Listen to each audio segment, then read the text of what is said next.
Good evening, ladies and gentlemen, and welcome to tonight's coverage of the Victory Fuel Cup Series here at Full Throttle Sim Racing, presented by Full Throttle Television. My name is Brady Hanna, and in the booth with me tonight, Tony Solari. And Tony, we are back at it here at the high banks of Talladega. And man, is it going to be an exciting race for us to watch here tonight. Oh, yeah. PlayTrack's always put on a good show, and whether it's Daytona or Dega, I know we had Daytona was our last one we had a couple months back, and yeah, these are a lot of fun. And it's a, what do they say? It's a checkers game that people are playing chess, or people are out there playing chess, and somebody's only playing checkers. I'm not really sure, but they're always wild and unpredictable. Yeah, that's usually how it goes. You got some guys out there playing chess, others only know how to play checkers. I think it's the saying. So I think it's Tony Stewart actually said that one time. He said people out there playing chess, and I don't know, I only know how to play checkers. So it is what it is. There's a lot of moving pieces tonight for sure. It's gonna be a lot of fun for us to watch and see how these guys do it tonight. And Tony, I had an interesting stat given to me by one of the drivers. There has been 19 races at FTSR at Talladega Superspeedway in the Cup Series. Not a single two-time winner. We've had first-time winners. Well, not first-time winners. Nobody has won twice here. There's not been a repeat winner in 19 races. Wow, that's actually kind of an interesting stat. I'd be I'd almost have to even double check that, but I guess I would verify the data depending on who you got it from. But yeah, that's I've checked it. It's right. It's absolutely right. Crazy. And there's no drivers. Richie Coy has not won here in the Cup Series. TJ Bartell's not won here in the Cup Series. Wayne Grassi has not won here in the Cup Series. Like, there are names on there that you would expect to be in those 19 names that are not, that could end up being our 20th different winner tonight here at Talladega. Well, that's definitely going to be something we're going to have to look for tonight. I mean, but that's what the PlayTracks do offer. It does give you that variety of winner. You don't get a dominance. Something I've always said too. If you're there at the last corner at the last lap, you have a chance at it. I mean, we saw, Michael Blackner started 17th on the last lap. He ended up winning the race on Wednesday.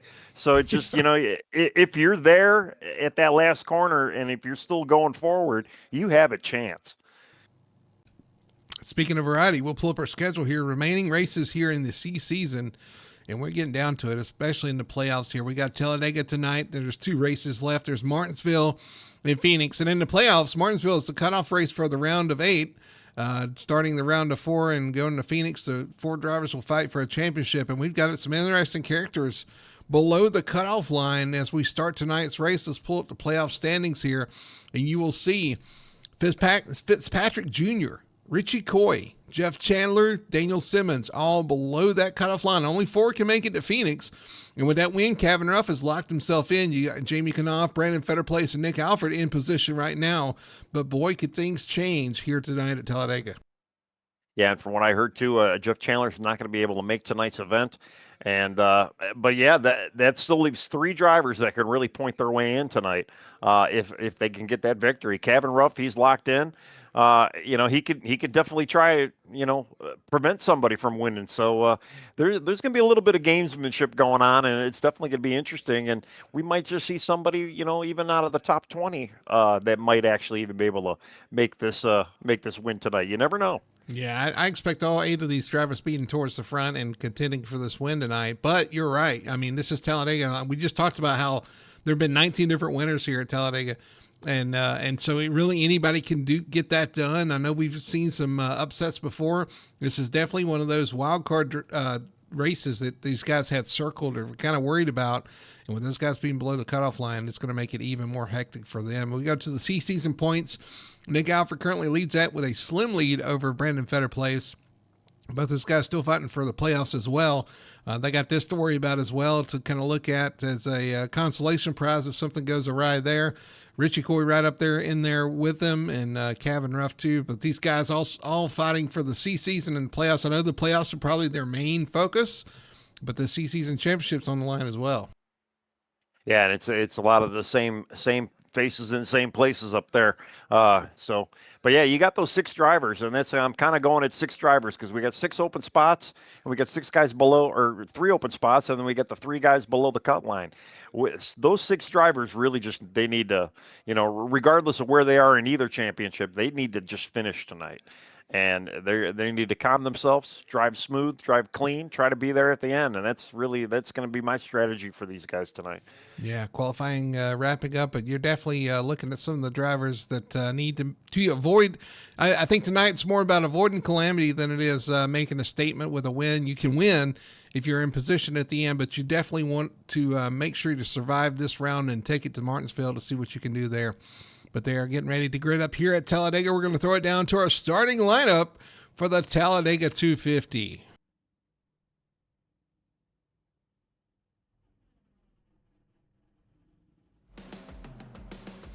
On pole tonight, in the number 3, he gets it done once again. He's going to start from the front row. The pole goes to Bob Fitzpatrick Jr. in the number 3. Starting on the outside front row, the 48 of Jamie Knopf. Good start for him as well. Starting in P3, that is the number 98, Nick Alford. It's going to roll off from 3rd position. Ford, Chevy, Toyota, top 3. The 4th place is going to go to the 40 of TJ Bartell. And starting in 5th spot behind him, in row 3, the 88, Zach Cooper. To the outside, the 34 of Brandon Fetterplace in his Toyota. Starting 7th, the 33 of Ben Tracy, that Dunkin' Donuts machine, number Chevrolet. Starting 8th is the 06, that is his teammate, Daniel Simmons, starting right beside him on row 4. Row 9, starting from 9th spot, is the 19 Victory Fuel Ford of Richie Coy. Starting in 10th spot, that is the 51, that is Brian Messer. Starting 11th is the 99, that is Kevin Ruff. And to his outside in row 6 is the 03, that is Brian Dixon. All right, starting 13th, you have Alexander Hodge in the 53. Starting 14th, you have Jonathan Atkins in the car 57. Then in car number 14, you have Elaine Allen in the 15th spot. EJ Luna, car 81 in the 16th spot. Kermit Henney, 17th spot in car 91. Wayne Grossi, car number 7 in the 18th spot. Shad Curran, car 12 in the 19th spot. J.C. Evans, 20th spot in the 09. James Torrey, car number 6 in the 21st spot. William Lark, 22nd in the 24th spot. And the 22nd number, Michael Blackner, in the 23rd spot. So, yeah, we got 23 drivers out there tonight. Smallish field, big track. A lot at stake for some of these guys. So, yeah, I don't know. I'm going to have to go with the winner, I guess, right? That's what you're going to ask me. Well, that's the next question. So who are we looking at? This is a tough one to pick, too, because it's really tough to see the future here at Talladega. But, hey, you've been on a roll, so let's see what you got. Well, I haven't checked my dartboard. I don't have a dartboard set up, so I'm just going to close my eyes and just pick a guy on the list here with my eyes closed. Let's see what I got. I am looking at Brandon Fetterplace again. That's who my finger is pointing at. So let's see if Brandon can get it done tonight. All right, I'm going to go with the 06 of Daniel Simmons. I think I'm going to go with him because, man, winning from the 8th spot in the playoffs would just shake up the field immensely. I'm here for the excitement. Let's say Daniel Simmons gets it done, wins from the 8th position in the playoffs, and really shakes up the playoff field. That would be a pretty good storyline for tonight too. But the small part of me says we're going to have somebody that's not even in the top 10 win this race tonight, and I guess we're going to find out here in another what do we got here? 94 laps. So it's going to be kind of a longer race for than what these guys are used to in the Truck and Xfinity series. But they can't make the mistake that I did, go down below the yellow line. So just they got to stay on track at least. You saw in the truck race, and I always say it at Talladega, in any car, if you are in it on the last lap, you can win it. You can definitely get it done. Sometimes it gets a little crazy on the last lap. If you are in the vicinity of the lead starting the last lap, you can definitely win this race. So we'll see how it plays out here. Again, the race is 94 laps, racing to lap 25 for the stage. Pace cars off. They roll through the restart zone down to start finish Waiting for the green. There it is. And we are racing here at Talladega. Yeah, they got that late start finish line, so they got to kind of drag it out down the front straight a little bit before we get it. We already got a car coming on. It looks like it's Michael Blackner. Got a little loose. Oh, he's sliding up the track. Zach Cooper has to avoid him. Is this going to be a caution? Oh, man. I don't think so.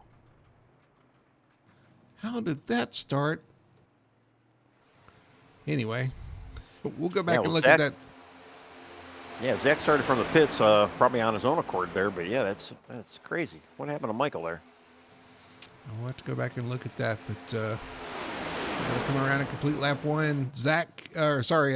Jamie Knopf being pushed by Bob Fitzpatrick. So Knopf out front.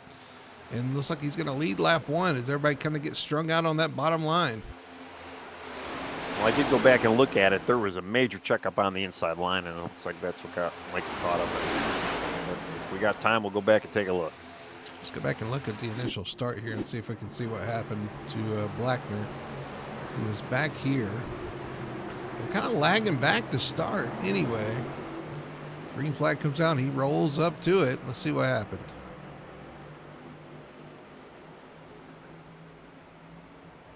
Oh, there's cars coming to the bottom. He gets loose on the bottom. And you'll watch this here. Almost gets hit by Zach Cooper, who spins to avoid him. Oh, my goodness. Man. Well, the only saving grace is we do got that caution at lap 25. They may, unfortunately, just being so early, they may both go a lap down, too. So they're going to have to work together to try to stay on the lead lap. See if they are. They're not even together right now, so. Yeah. You're going to be losing a lot of time. Meanwhile, up front. They might be hoping for a caution, though, there as well. Jamie Knopf leading that bottom lane with Bob Fitzpatrick, Nick Alford, Ben Tracy on the bottom. Richie Coy leading that outside lane, trying to get some momentum up top and make that work. He's getting help from E.J. Luna. And looks like Brandon Fetterplace up there as well. Yeah, I've been kind of watching it when we were going back looking at Michael there. And the 3 is just on the bumper of the 47 or 48 throughout this entire first 3 laps. He just kind of got off him a little bit because we do know these cars will overheat a little bit. They used to not overheat when they were first brought out, but now you really can't push on a guy too long where you're not going to have some issues with overheating. So it's definitely something they're going to have to manage. And I believe we actually had a guy at Daytona blow up from overheating. Yeah, that was actually your second place driver right now, Bob Fitzpatrick. That's right, yeah. So, yeah, he knows all about what not to do. Well, he's all over him now, so, it's got to start looking like a flashing Christmas tree on his dashboard, I can imagine. Trying to keep that outside lane from getting that momentum at the top there. Right now, they're kind of stuck beside 5th place on the inside lane. That is, who is that? No, actually, he's dropping back down just a little bit, besides 6th now. So, yeah, well, if you could see, I mean, again, the 3 is really pushing Jamie well, and he's really been staying on him, which has kind of helped that line out. But the outside line, they were all bunched up, and you think you want to be super tight, but you really don't. The third car just got to lay back a little bit, let the second car kind of push that first car out as much as possible. But if you get 3 cars pushing, 4 cars pushing, it's going to eventually just slow the entire line down because you're going to create checkups. Everybody kind of content to ride right now in that bottom lane, the top 3 or 4. But here comes Richie Coy in that outside lane, trying to get that outside moving just a little bit. And he is side by side with Kevin Ruffers on the inside. Now they're starting to make some momentum, starting to make that work as they come to the tri-oval. Yeah, Fetterplace is starting to kind of get into he's pushing the pusher right there, which is not always a good idea. And again, that can actually hurt you a lot more than it'll gain you. Although it looks like he's not doing a bad job. I mean, I can't chastise him too much about it because he is giving EJ enough of a push to kind of push Richie out there. But again, it could go real bad, especially too with Daniels right on Brandon's bumper as well. On the inside, that's who was that? The blue car right there. Nick Alford had to make an evasive move to keep running the back of Fitzpatrick there. Check that inside lane up. Here comes that outside lane. The 19 of Coy bringing them towards the front. Yeah, he's definitely. They're starting to make a little headway, and they just need a couple more bobbles from that inside lane to really kind of capitalize.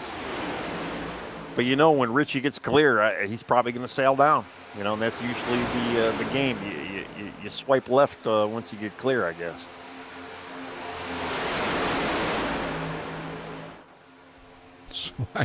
Swipe left, swipe right. Yeah, that's pretty much what it is. You just wait for that clearance. You don't want to swipe against the back bumper of some of these cars, though, because that movement left and right. Oh, we see EJ Luna pull out of line. Must have got a little hot there. Pulls out to the top lane. Now Brandon Fetterplace is pushing Richie, but in front of Richie is Nick Alford. Yeah, Richie's got to slow down a little bit to kind of receive Nick there. He doesn't want to kind of plow into Nick. And yeah, I don't know about EJ. I don't know if he actually did let up just to kind of cool himself down, or maybe he just didn't like getting tapped too much. If you get in that spot where you got a guy bumping on you and you're trying to bump the guy in front of you, it's a very unsettling place to be in the middle there. So that could have been something where he's like, I want out of this. There's no reason to be running like this right now. Yeah, it could have been either one of those. And I could see either one of those being a valid reason. If it got a little chaotic, you didn't like being pushed and trying to push at the same time, I can see wanting to get out of that. And then also, if you got hot, you definitely want to kind of cool your car down. Yep. Early on, you don't want to get in that danger zone. No, and yeah, we haven't even hit lap 10 yet. Nick Alford bouncing out. That's a very dangerous spot to be in that first run, first line out there as well. Yeah, trying to lead the front, because when you do that, the guy behind you loses all draft, and on top of that, the guy outside. As you see Richie Corey going to the bottom, gonna go around. He swiped left. He did. Yeah. Swiping left. He swiped left for sure. Yeah, he definitely, I don't know, maybe, especially too, when you're that second car and the car in front of you disappears, and even if it's for a second or half a second, it's still a little unnerving, it's like, man. Lane, they worked really good there down the backstretch, and that's a couple of teammates up front with Nick Alford and Fetterplace. And look who creeped in, Daniel Simmons in third spot.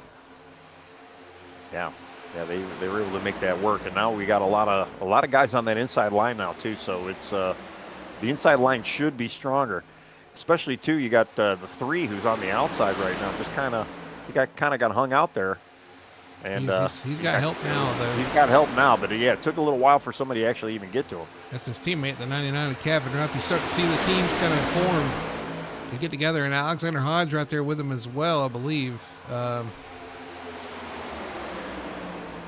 Yeah, and now who's at the top? Jamie? No, Richie back to the top. Yeah, Richie's still back out in front. He swiped right again. He swiped right. He must have liked what he saw in the mirror. Yeah, swiped right. Yeah. That's great. That'll be a fun thing going forward here. Just kind of looking too where we got Zach Cooper and Michael Blackner. They are actually together, but they are in dangerous territory about going lap down. They're running high on the track right now. They really can't do anything but hang on to this lap here, or hang on to this draft. And unfortunately, if they drop back in this pack, only one of them are going to get that lucky dog. So the back's going to be between those two, who are now working together. But suddenly, when they get back there, they're not going to be working together and wanting to pass each other. Yeah, and they. I'm curious to know. I'd have to go back to look to see. I assume one of them maybe slowed down to where they could work together, at least try to get a little steam going. But yeah, now they're going to be in a dogfight. So once helpers, now mortal enemies until the stage comes down. Yeah. I'll work with you till we get a lap down, then it's on. Nick Alford right now leading, though, that bottom lane with Brandon Fetterplace, Daniel Simmons. So to set this up, you got Nick Alford and Fetterplace, their teammates up front. And behind them, you got Simmons and Knopf and Tracy, who are teammates in a line, three in a row there. And then behind them, you got Bob Fitzpatrick, Richie Coy and Bob Fitzpatrick on the outside, but Bob's got Kevin Ruff and Alexander Hodge behind him, who are teammates. So all the teammates starting to line up here. Unfortunately, the 19 doesn't really have a team. He's got a pseudo teammate on the 14 out there. But other than that, kind of on an island of his on his own. Well, he just got the 50 or Atkins there too. Yeah. Yeah. Jonathan's out there too, and he's running 12th. I don't know exactly which lane he's in He's right in the now. bottom. We're on board right Okay. here. He is on the bottom lane looking at Richie Coy right now on the outside. I'm in my far out blimp view so I can get everybody in the picture. Just wait and see. Yeah, far out, man. But man, I'm looking at Nick Elfer right now. He's definitely got a piece under him, and that help from Brandon Fetterplace right now, just pushing him along. They've got a lot of speed though to carry it, and that's really what you want in the leader of the pack. There, you want a guy that's actually got enough speed in that car to make that higher end speed and get that good push and continue to produce some distance on the outside line. And he took over that lead, and yeah, he's still putting a hurting on that outside line right now. Him in Fetterplace. So top 5, now top 6 clear, top 7 clear of that outside. Now top 6 clear of that outside lane. William Lark on the bottom, Richie Coy on the top right now, side by side. So the top 5 are clear, but here comes Richie with a little bit of a run down the back. Yeah, and Fitzpatrick's not really. He kind of got off of him a little bit there, and now he's got a little help from Cavan. Again, pushing that pusher, it's so dangerous. I'm telling you, watch this trio of Tracy Motorsports, the 06, the 48, and the 33 lined up. It wouldn't be surprising to me if they jump to the top. If they see the 19 coming with a run, they'll want to jump to the top and use that momentum to try to pass these top 2. They may have missed their opportunity right here. Well, you got to think strategy, and you got 2 guys right now that need to get in. You got Jamie and Daniel for sure. They want to try to make those final 3 spots. I believe Jamie's still kind of in it. Daniel needs that win. Talking playoffs. Playoffs, right, exactly. And, hey, we're only on lap 14. We got 10 more to the stage. So, do you want to really burn up your hand right now? You're out there, you're riding, you still got kind of a clean lane. You can swipe right anytime you want right now. And, why do it now? Yeah, that's true.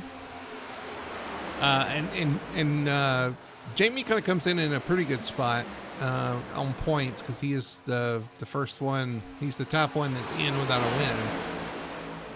But Daniel, of course, being back there in the back, he's going to get kind of nervous and have to make some moves and possibly win to get in. Of course, the points are still pretty close. Anybody could come into Martinsville with the way the points are right now. You are still within striking distance of making it by points. But now, again, this race could change that too. Well, yeah, and that's what I'm thinking. If you're looking at it a points aspect too, save what you got for that stage. Get as many stage points as you possibly can. Make your move. Maybe with a lap 22, 23 even, to try to capitalize on it. And again, they're all 3 out there lined up. And it kind of reminds me of the old Fury days when you get your team together and you make something happen. And the 3 of them right now, if they were to pull out a lane, they could link up and they could sell out that top. They could sell out Nick Alford and Brandon Fetterplace easy. I have the utmost confidence that if they really wanted to do that, I don't think it would be a big stretch at all. The 24 pulling off track. Yeah, that's kind of odd. And it's really, it broke up that inside lane quite a bit. It did, and you saw the 57 go to the top in front of Richie Coy, a couple of teammates there. It's kind of new to this car, new to this series. So looks like Atkins is going to try to lead out there in front of the 19. And you look at the outside line, they are bumper, nose to bumper, the whole line, just stacked. That, you think that they would be able to get a little bit more speed through that, but it's probably hurting them more than anything, to be honest. A lot of guys maybe checking up, getting a little too close, just trying to keep their distance, and, that definitely hurts the line. Whereas the outside line, even though they had a little bit of a breakup, everybody's got some pretty good spacing in between each other. And even Fetterplace is he hasn't really, he's pushing Nick now, but he really hasn't been all over his bumper that last lap. And Nick is still having that connection issue off and on, too. It's that's got to be kind of a scary thing if you're Brandon Fetterplace. The car disappears. Yeah. You hope it comes back in front of you instead of inside you. Well, right, and that it does kind of affect the draft. And, you almost wonder, too, if you don't get the draft, Like right now, Brandon Fetterplace is getting a little bit of the draft enough to kind of hang on to Nick. But if Nick goes, Brandon slows down a little bit. But then when Nick pops back up, Brandon gets a little bit of a boost of speed. So it's it's definitely a scary game that they're playing up there like that. But they're making it work. Where it's going to be interesting is, both those guys want to win. And as you see, the 57 dropping off the pace going to the top. But, the 34 and the 98 both want to win. But only one guy can win this race. So that's right. Yeah. And the three guys behind them all wouldn't mind having a win themselves. Although I think Ben would probably opt to help one of his playoff teammates to get in there if it came down to it. Although you never know. I mean, I can't really say that for certain either.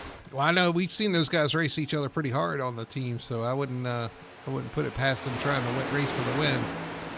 But you got Jamie Knopf, just a refresher. Knopf comes in only 7 points above the cutoff line. Only 7 points.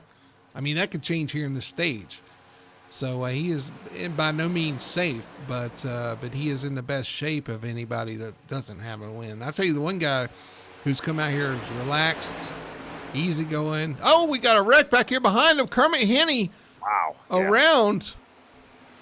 Collects Kevin Ruff. Yes, I was just about to talk about him. He is the one guy who has nothing to worry about playoff-wise this week, and it's a good thing because he has crashed.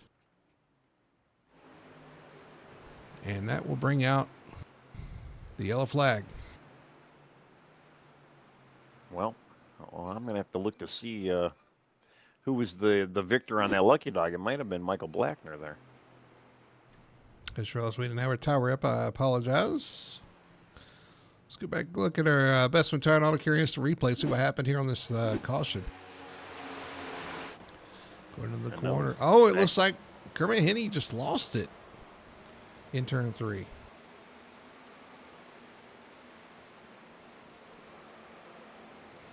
So if we can go back on board with Kevin Ruff, we'll ride on board.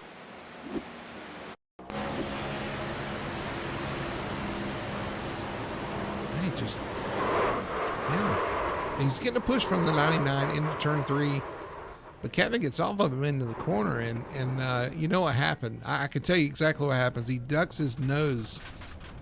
Talking about Kermit Henney, ducks his nose out into turn 3, and it dumps all that air on the front of the car, and I think it just got him really loose into the corner. Well, that lane too, they were having kind of a shakeup of who wanted the lead. I know Richie Boyd kind of went back to the inside line. A couple of guys basically dove down back in the inside, so it really kind of slowed down that lane. And I almost wonder if J.C. Evans just got a little bit too slow too, and it just checked everybody up to a point where, Kevin probably didn't have many places to go and got into Kermit there. And man, I don't know. I do know the 88. Yeah, the 88 did get the lucky dog there. It looks like we got a lot of takers on pit road now, which is kind of surprising.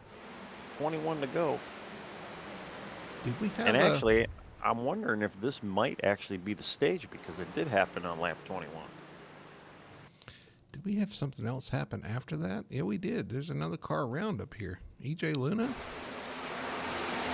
Yeah. Let me go find out, make sure if it was staged or not. I'll be right back. All right. EJ Luna goes down on the apron to miss it and gets loose. The apron slides around right in front of. Okay, I heard officially that is going to be our stage, so that's why everybody did pit. All right. All right, well, I'm going to tell you right now, too, that something we really haven't talked about, but this might make it another 2-stop race, because I don't know if they're going to have enough gas now to get to 94 with one stop. I believe these things will only do, I didn't ask, but I'm assuming they only do like 35 laps, maybe 36 laps.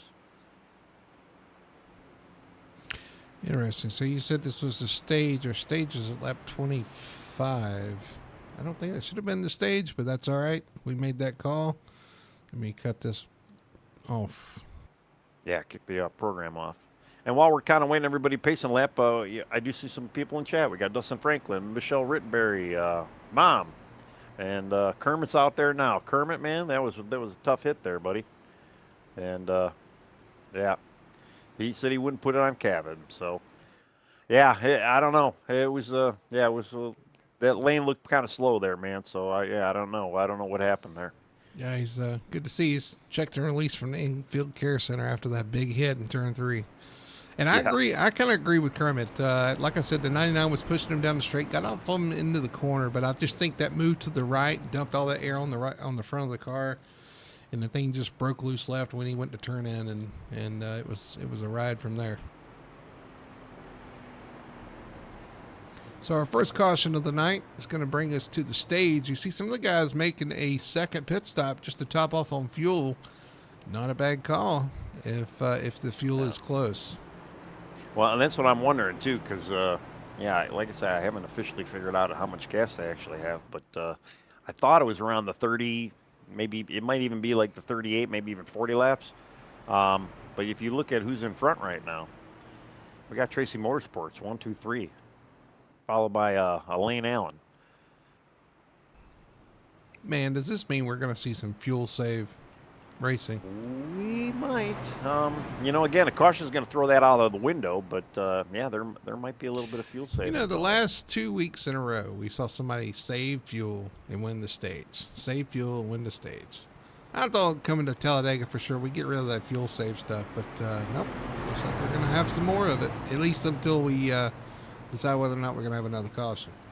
Well, at least they don't have to save before the stage. You know, at least they're not saving for the stage. They're just saving. They might have to save for the race, for the finish. Is that better because it's just going to be longer to save fuel? Well, it's different. Yeah, It's I don't know if different. it's better. We'll see who swipes right and swipes left here on this restart. Well, here's the thing: if you're looking to save fuel, you just want to chill, sit in the back, make this run last as long as you can, stay off the throttle a little bit, draft as much as you can. Obviously, don't lose the draft, but stay back, lay off the gas a little bit. Here's an interesting point, too. With all those guys coming down a second time, they're all going to be single file. Look, we've got 3 cars in the outside lane. Everybody else is on the inside. If you're one of those guys on the outside, you're looking at this going, oh, no. Yeah, I know, right? It's going to be a little tricky for some of these guys. Yeah, I'm not really getting a good... I went in to go try to see if I could get a good reading on the gas, but nope. You haven't run enough practice laps, I don't think. I haven't ran enough practice laps for it to say. So, yeah, I'm like I say, I'm guessing. It's been so long since either one of us have driven this car. I'm guessing it's anywhere from 36 to 40 laps, maybe, which would put some of these guys to the good. We'll see what happens. The green flag is back out, though. Daniel Simmons gets a great jump, waits to the start-finish line, and is going to pull down in front of his teammate, the 48. They make that look flawless. And that leaves now 2 cars on the outside lane with everybody else running that bottom. Well, they're all running that bottom because that's where they all started. They all were single file. And unfortunately, yeah, you got Wayne Grossi and Lane Allen. Wayne and Lane on the sole people in the outside lane right now. You got to watch for a checkup down here into turn 3 because everybody is lined up on that bottom. We'll see, make sure everything goes smoothly here. You start to see some of that checkup. The 24 ducking out to make sure he doesn't end up with something scary there. Yeah, they definitely just kind of relax. Like I say, if you're really worried about gas right now, you are not pushing the issue. The one person that's going to be more worried about gas than anybody is going to be those Tracy guys. Because you got Jamie pushing Daniel right now, and Daniel's taking all that air. He is holding the thing to the floor. He's going to be burning up a lot of gas, and that might be a bad thing for the Tracy guys. We'll see how this does play out. I mean, another caution, even another 10 laps from now, 20 laps from now can really is going to change everything. Change all kinds of strategies. Yeah, you still got Wayne Grossi, J.C. Evans up there at the top. No, I'm sorry, Lane Allen and Wayne Grossi. Only 2 cars on the top lane. Everybody else started on the bottom. And starting to wrap in the bottom right now. What's impressive is, though, they're really they really haven't fallen back. I mean, just the Yeah. two cars. I mean, they're actually pulling forward right now. You got Lane and Wayne's really not on Lane's bumper at all, but they're still moving forward. And And I'm shout just out, kind of waiting to see one of them just swipe left, and when the hole gets in there to get down in that inside lane. everybody giving plenty of room here. Shout out to the 12 there too. Shaq Kern currently our biggest mover, up 14 spots up to the 6th position. Running that inside lane in the number 12. So shout out to him. So far, so good for the number 12 there. And you're right, that out here comes Lane and Wayne. The Lane and Wayne show on the outside. Yeah, I mean it's kind of impressive, and I'm looking. We got Nick Elford, or not Nick Elford, Jonathan Atkins. I don't know where I got Nick Elford from Jonathan Atkins, but he got out in the outside lane, and he's actually single car right now, making some moves, doing that side draft. It's Messer back there as well. Jumped to the outside. It's like, okay, if you guys are going to go forward, I'm going to go with you. Yeah. Make it work. Again, though, you got to be worried about fuel. I mean, it's some of those guys that did come in for a quick top off. I mean, I'm looking at like a Richie Coy right now. He came in for a top off, and he's definitely laying off of Nick Elford a little bit. Just kind of just relaxing, not really pushing the issue. Although, man, that whole inside lane, they really checked up pretty hard there. Oh, they're There still goes that checking outside up. line. Yeah, they're still checking up. Did they? Oh, everybody on top of each other there. And they make it through. Now we got T.J. Bartell, Brian Messer, as you said, and then got Michael Blackner. Michael Blackner is still he's still the one first car lap down right now. So yeah, unfortunately that caution came out a little too early. Brian Messer swipes left. He gets back into the inside lane. I'm not gonna look at I'm not gonna look at Super Speedway Racing the same again. Yeah, I don't know. Just something about watching today. Just makes me say the swipe left, swipe right. I mean, that's kind of what some of these guys do. They're in and out of these lanes very, very often, and it's so quick and random when they do it. For the most part, it just seems like it fits. I don't know.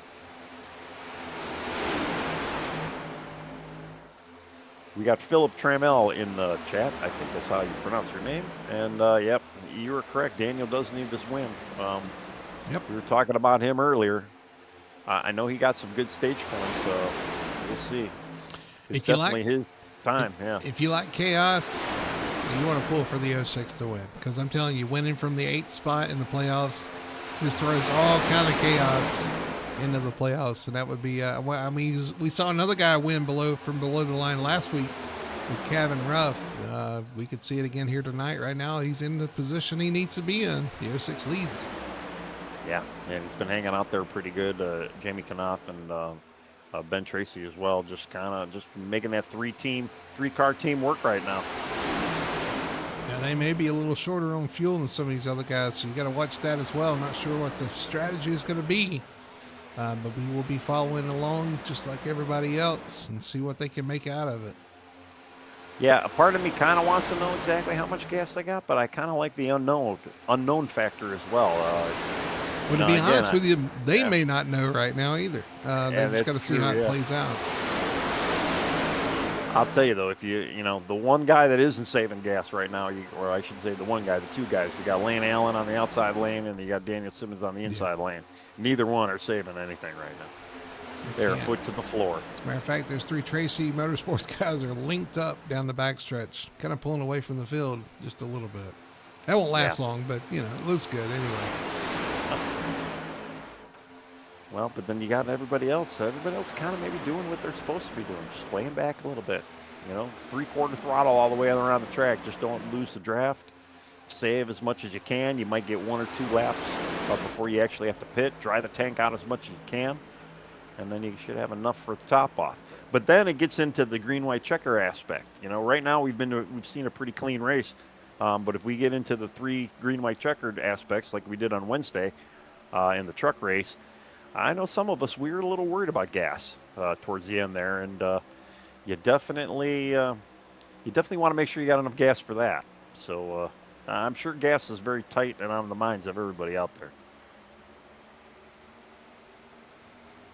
Watching these guys do their work here. That outside lane's really packed tight right now. Lane Allen leading it, but they're actually starting to kind of fade just a little bit. I kind of feel like when the lane gets too tight like that, it actually hurts the lane, and opposed to when you got a decent spread of cars, all just kind of moving forward. You minimize checkups, and checkups is what kills each lane. And when you're packed too tight, you're gonna have a checkup. And even if one car has a checkup, it could screw up. Even a one car towards the back of the pack, it could screw up the entire line.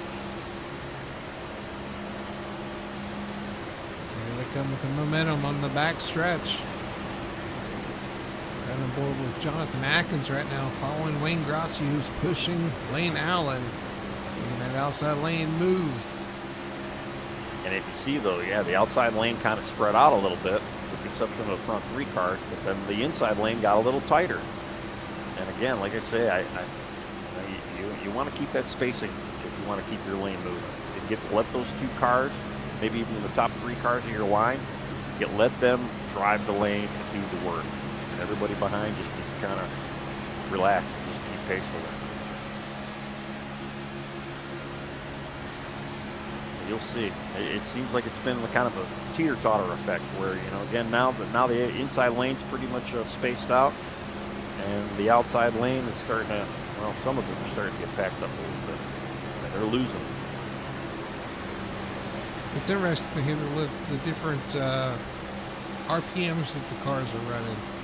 The 57 sounds like he's geared a little bit lower than Wayne Grossi, Lane Allen, some of these other guys.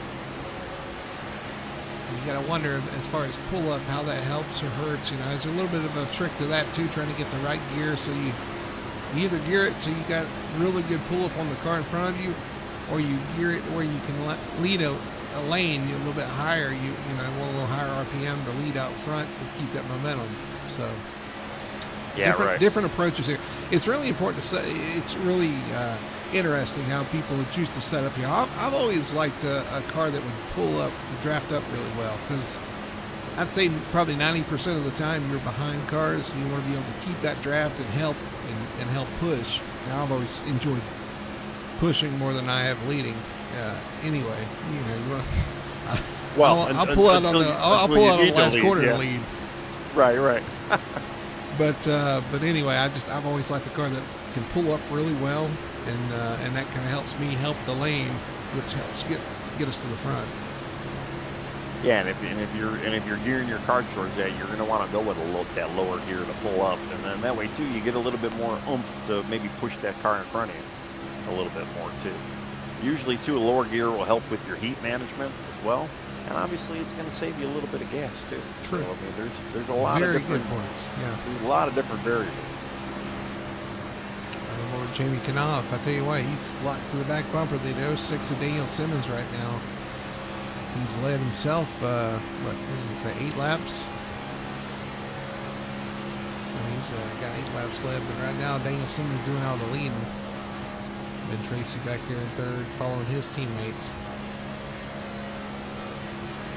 Yeah, they clearly pulled out in front of the entire field right now. They've got almost a half a second. I mean, they're kind of in no man's land, but a 3-car team like that, they might not need the rest of the field if they could keep just going. But again, the 48 pulled out right there through 1 and 2. I think he's getting hot, but they are making that work, man. They have pulled away from this pack. Just, and I'm assuming too that just because again they didn't top off, they are probably hoping for a caution, and being up in front like that, although we have seen the front pack cause the caution before, I'm sure they're really hoping that something bad happens behind them where they can get in the gas and not have to worry about the fuel mileage.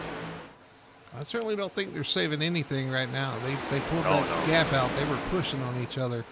But here comes Alexander Hodge and Shag Kern, who's broken away from that 2x2 back there and kind of brought them all back together. Yeah, Alexander, he really, I don't even think he was really trying to gain back to them too, because I think he felt like that slinky effect was going to eventually come into play.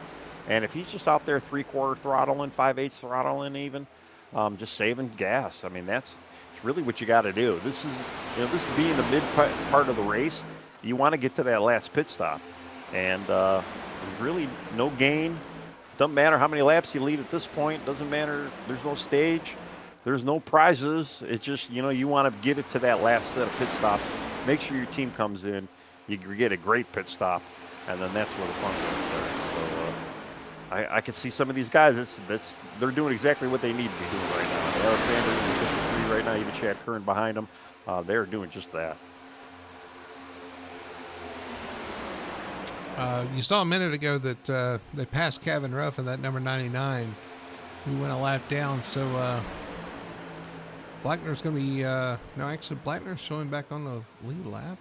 No, Blackner's still lap down.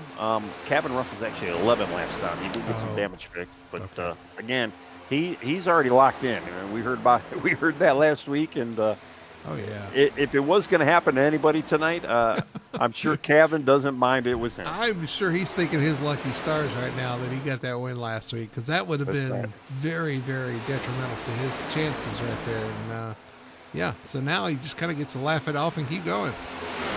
I'm more impressed that they were able to get the car fixed in 11 laps, and he's maybe 10 laps, because he did go that lap down by the field passing him. But hey, they were able to get the thing, and he's holding pace right now. He's probably never going to get back to the lead lap, obviously, but hey, he's still out there having some fun, and maybe helping a teammate to a win or a victory or even a better place at some point in this race. He's still out there getting it. All right, so when are we expecting pit stops? Do we know kind of a range of when we'll start seeing these guys in? You don't have a calculator sound effect, do you? Because I can figure out something here in a second. I mean, let's see. We got 94 that came in at 22, so that gives you 72. Half of 72 is 36. So if you figure 36 and 22, that should be 58. So, yeah, they still got a little bit of ways to go, maybe another 20 laps or so before we see. I can't imagine anybody making it another full 20 laps, let's put it that way.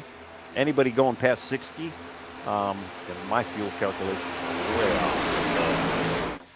Yeah, I could see that stage when it came out when it did was almost smack dab of their fuel run. So, like I say, I'm calling around 58. Some guys might be showing up a little sooner, and I'm thinking like the Tracy guys. Some of those guys that are out there saving, they are definitely saving, and they might be able to make it to lap 6. Right on board with the 3 of Fitzpatrick here, currently in 15th. He is, we talked about our biggest gainers. He's our biggest, I always feel bad saying biggest loser, but you know what I mean. He's lost the most spots, down in 14 positions from the pole. Currently in 15th spot. He's, of course, he's one of the guys that came in and topped off, so he's back here fuel saving. But man, it's got to be a little nerve-wracking right behind all these cars out here. Well, if you look at everybody behind on that inside line, behind the Tracy guys, yeah, they're all. They're doing exactly what they all need to be doing. They're just kind of out there riding around, and I bet you if you go through and look at some of the in-car and listen to maybe some of their onboard audio, you could probably hear that they're definitely not full throttle. The car is definitely not wound out right now. They are definitely not pushing any issues right now. They're just trying to get these laps cracked off and get to that last set of pit stops, hopefully with enough set of fuel. But it's funny that you mentioned that the first loser. I know, every week, I always interview the second place driver, and I feel like I'm always interviewing the first loser every week. You got to consult him every week. I know it's kind of. It kind of gets to that. Sometimes too when it's that close, I feel bad for the guy.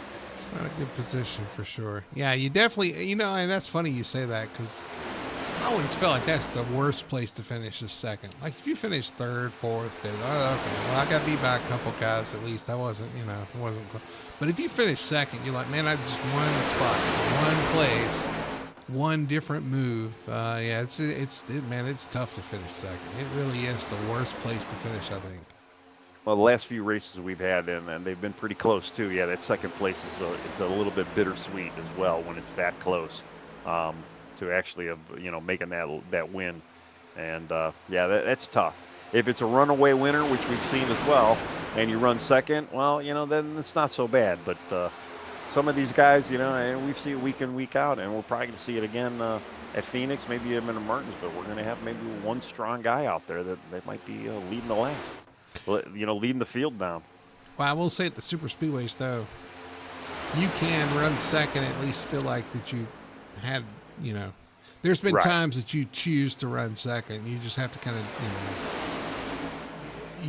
what's the greater good of the team? There's been times where you just kind of, you play the team, the good teammate role, and you just sit there and you push, and that's okay. You can kind of deal with that a little bit different because you feel like that you made that choice, and you did. I mean, you made that choice to do so, and so that was kind of following with the plan, and the greater good of the team kind of won out, but still, even then, you're like, man, I could have pulled out and passed him. It's hard sometimes to play that good teammate role. Right. You're like, hey, at least, yeah, second's good. I helped out the team, but why wouldn't the team want to help me? You're. Yeah. And funny, sometimes, I mean, how many times have we done it? And it just Many, depends on what yeah. order you come out of the pits, basically. It's just like, okay, well, Right. now this is, And a lot of that is really what it comes down to. And, and we're going to see it too, the way the race is looking. And we're going to get down and get these green flag pit stops. And that's where the money hits the road right there. You got to get into your stall. You got to make sure you don't speed entering. You got to make sure you don't wreck your teammate entering. You got to get down pit road. You got to have your strategy. How much gas are you going to put in the car? All of these guys are probably going to completely top off. Do you take tires? Are you going to go with no tires? Or are you just going to go with right side tires? Are you going to take all four? These are all things that I guarantee half of the field right now is probably talking about and discussing, or at least some of them have already probably made their plans and already have a number in mind where they're going to go. Like even now, Tracy's, they're probably saying, Daniel, how much fuel do you got? Because unfortunately, they're going to have to go with whatever Daniel has. So, a juke off the corner there on the apron. Yeah. Yeah, I mean, so doing all this is what I said about the fuel. Man, it's so easy to get complacent out there in a line, just riding around. And if you're not careful, a checkup will kind of spook you if you're not careful. And if a checkup sneaks up on you there and you're not prepared for it, that could be your accident. It's so easy to happen, and it can happen. Ooh, you see those guys get kind of close there. Running too wide. Yeah, I mean, as a spectator, I mean, you're watching this and it is kind of boring, but I'll tell you, when you're in the car right now, like I say, there's great debate going on. What to do, when to do it.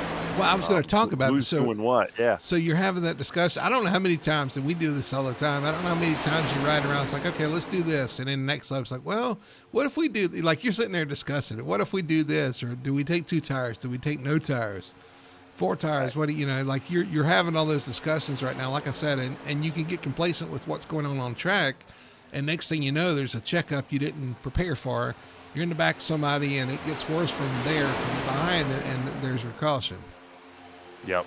And then, yeah, your strategy goes completely out the window. Or you're like, well, maybe we'll wait for Team X to go pit, and then we're going to try and go pit with them, And you don't know when they're going to pit, because obviously they're not going to tell you until they're ready to pit. And even so, even if they decide to call it out, I'm one of those guys where unless it's really important for me to make sure the guys behind me know that I'm pitting, I'll let them know. But the way these pit roads are, you can kind of get down into pit road on full speed. You got plenty of runoff where you do all your braking under the apron.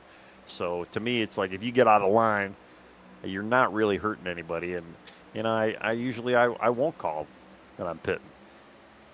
Especially on a plate track, just for that reason. Or sometimes, I think even on Wednesday we were mired in the back, our teammates on Wednesday in the truck race, and we just went when we wanted to go, and some other guys in front of us happened to go on the same lap. So it's just how it works. But yeah, back to your point, it does a lot. They're just kind of riding around out there, but there's a lot of strategy calls being made right now, a lot of planning, a lot of plans being laid out that usually change from lap to lap, or 10 laps or 5 laps. And you're just kind of thinking through everything now, getting prepared to make that green flag stop. You want to get in there. You don't want to slide the tires, especially if you're not changing tires. You want to get in there and slide tires. You don't want to lock up. You don't want to get it into somebody else. You don't want to get running from behind. You don't want to do the running in with cars in front of you. Where do you position yourself off the corner? Because I always like going kind of low and getting away from the racetrack in case something happens. Some of the guys will enter right against the line, and I'm like, I'm fine. I'm going low, and I'm just going to kind of shortcut that and slow down and get to pit speed. But the problem with that is you're going to make that sharp turn to the left, and if you got cars rolling faster on the outside of you, you end up 2 and 3 wide. It can be kind of hairy.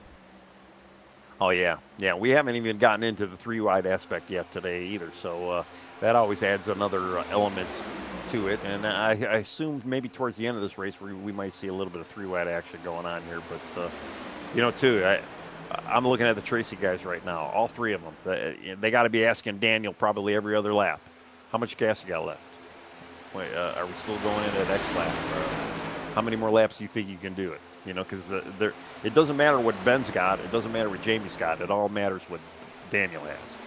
And, they're obviously not going to let Daniel get out of the way. It's too late for Daniel to even save any gas right now. They've been leading this lap or leading this pack down. Now, and that's the other thing, too, now. If those 3 just go in by themselves, because everybody else might have a little bit more gas, is that going to hurt those guys? Do they even have enough to make it at the halfway mark in some of these other guys? There's a whole lot going on right now. Also, you got even though it doesn't look like it. You got Lane and Wayne out there on the outside too, and they stayed out as well. They're going to have to get down to the bottom to make that pit stop. They're not going to be able to come across the track there, so they've got to be planning that as well. The last thing you want to do is get stuck on the outside lane, needing the pit, and not being able to get across the track. Yeah, that's very true. Yeah, I was going to say that is another thing too. Yeah, as we see the 03 Brian Dixon go down the lane, so they're starting to say, hey, yeah, I got to get down here. I got to find a hole and work my way into that inside lane for when we're ready to go. And yeah, you got to think Lane and Wayne right now. They're probably thinking, man, what are we going to do? We got to get down. I mean, and they're not teammates either. So Wayne's going to have to probably go down independently. Lane does have some pseudo teammates out there, so he might be able to get a little help from somebody out there. But then you got Jonathan Atkins as well, who's giving Wayne a little push right now. And Jonathan might want to try to get with his other teammates, Richie and Lane, right now as well to kind of work his way down there. Lane and Wayne train has been pretty insane. Yeah. They're making deals and trying to find a place for the shoehorn. Wow, the 3 kind of almost. He swiped right real quick. He swiped right, that's for sure. We'll try to lead this outside line with Lane Allen pushing there in the 14. Lane gave him a good push there. The one nice thing for Lane is he can maybe save a little bit of gas now, but unfortunately it's going to be a little bit of late move to actually save anything. Again, these guys are going to have to. Some of these guys are going to be in within the next 5 laps. Maybe. I think Bob heard me. Cut him the biggest loser. He's like, I gotta go. I gotta do something about that, and he is in the right lane to do it. Well, I'll tell you. I mean, I'll be honest. If I was out there, I would not be wanting to go in the outside lane this close to pit stops because you never know. Like we were just talking, when are you gonna be able to get back down safely? I'd rather be safe on the inside lane with nothing to lose, ready to go with my teammates than to maybe sneak my way up front for a few laps. Yeah, but I'm a fan. I'm watching this race. I love it. Give us something to talk about. Oh, yeah. No, to watch it, absolutely. As a driver, it's not needed. A lot of shucking and jiving going on back here in the back of the pack. These guys still side by side, but now Daniel Simmons, Jamie Knopf, and Ben Tracy continue to lead out there with Alexander Hodge. Hodge having a good run out here tonight in 4th spot. He's had some good runs as of late. Just got to finish them off. He always seems to end up in something at the end of these races. Yeah, he's just been kind of just chilling, just hanging out there, leaving a big gap, kind of like Shad behind him. And I know the 2 of them, they're going to be leading this race after a while. Because again, I feel like the Tracy guys, they're going to be pitting. It's going to leave Alexander out there. Although here comes the 3 right now. He really wants to get up there. Oh, then he swipes left. He swiped right, entering turn 1, swipe left in turn 2. You just don't want to swipe across somebody's nose. That's right. And not good. I'll tell you though, the way he made both of those moves. I mean, if that was not a swipe, I don't know what it is. Yeah. No, that's perfect description. All right, lap 55. I'm showing right now. They're coming to 56. 2, 3, maybe 4 more laps before the Tracy boys are coming in. I'm assuming. I mean, I've known to been wrong, but we'll see. We'll see. They are definitely asking Daniel, how many more laps you got, Dan? Got 2 more, 3 more, 1 more? 0.2. Oh, that's not good. Yeah, that's not going to work. And again, you know, it's not good. You're not allowed to be pushing your guy if he's out of gas. But two, you got to think how much fuel you got for this run. Is it going to be enough for the final run? You know, it's one thing to say, yeah, you definitely got a 1 stop, but are you going to have enough gas? Is it going to have to be a 2 stop? And that's where some of these guys may or may not be a little bit nervous about that. But I guarantee you, they're going to dry their tank dry. They're going to make their tanks dry. Michael Blackner dropping out of line here back here. Still a lap down, still waiting for that caution. It's been a struggle from lap. He barely started the lap before he had issues into turn 1. Well, he got lucky in the Truck Series, and it paid off for him getting that win. So he's just out here probably having some fun, maybe trying to help out Richie. And really, that's where he's at right now. Whether he's on the lead lap or not, he'll be there with the teammate.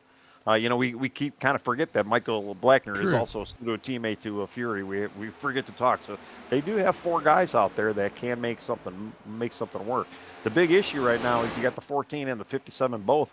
They're on the outside lane. They got to get down on the inside lane if they're going to end up pitting with their team. And then who's going with? And to me, I almost feel like we're going to have a big pack. You're going to have a very small pack that's going to go first with some of these guys that do not have enough gas compared to the larger pack that's probably going to have all the exact same amount of gas because they've been saving and they got their top off. All right, Lane so Allen Lane Allen's saying something. He's dropping to the top. What he said. I think he's dropping back to get back in line so he can make a pit stop. I have a feeling, yeah. Which is a smart move, but it's not a move that you wanted to have to make. No. Let's see. He'll probably wait for Brian Dixon to get down, and he's going right down in front of Richie. Yep, there he goes. Swipe lefts.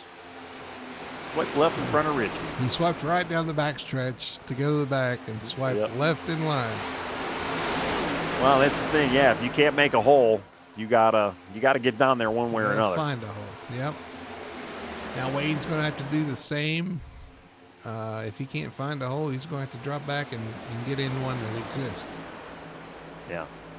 And then, too, you got Jonathan Atkins as well. He's going to have to I'm sure Jonathan probably does want to pit with his team. I'm sure his team wants him to pit with him. So he's going to have to try and get himself down there as well. Yeah, Wayne got down right in front of Brandon Fetterplace, so he was able to make that hole and slide down. All right.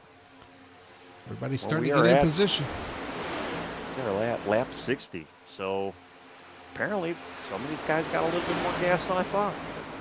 Wayne Grassi's on the radio. I didn't, for whatever reason, I don't have the volume up, but I have a feeling he might be pitting.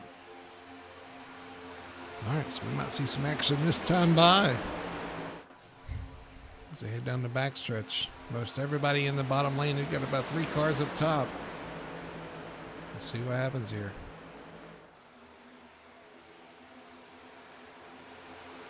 Ben Tracy on the radio. We might see those guys coming in right now. Here we come. And a lot of them are coming.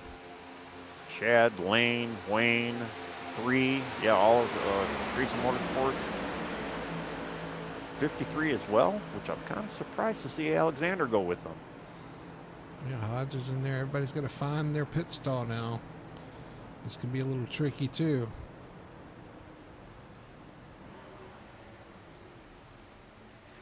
See, I don't know. I mean, I obviously we don't know how much gas these guys had, but if I had 1 or 2 extra laps, I would have stayed out because that might pay dividends if we do get a green-white checker towards the end. You're definitely going to want to have that little extra fuel in the bank. Jonathan Atkins to the front now, leading this pack. Brandon Fetterplace, Brian Messer, Nick Alford. Will they come this time, or will they stay out another lap? You got a TJ Bartell out there too, from what I'm seeing. All right, you got a few coming. Not everybody. Looks like the Fury guys. They're in. Ooh, Atkins fast into pit road. Did he make it? I don't know. We'll see. He might have been speeding. I don't know if he got it down to pit speed or not. We'll see what happens. I'm going to look.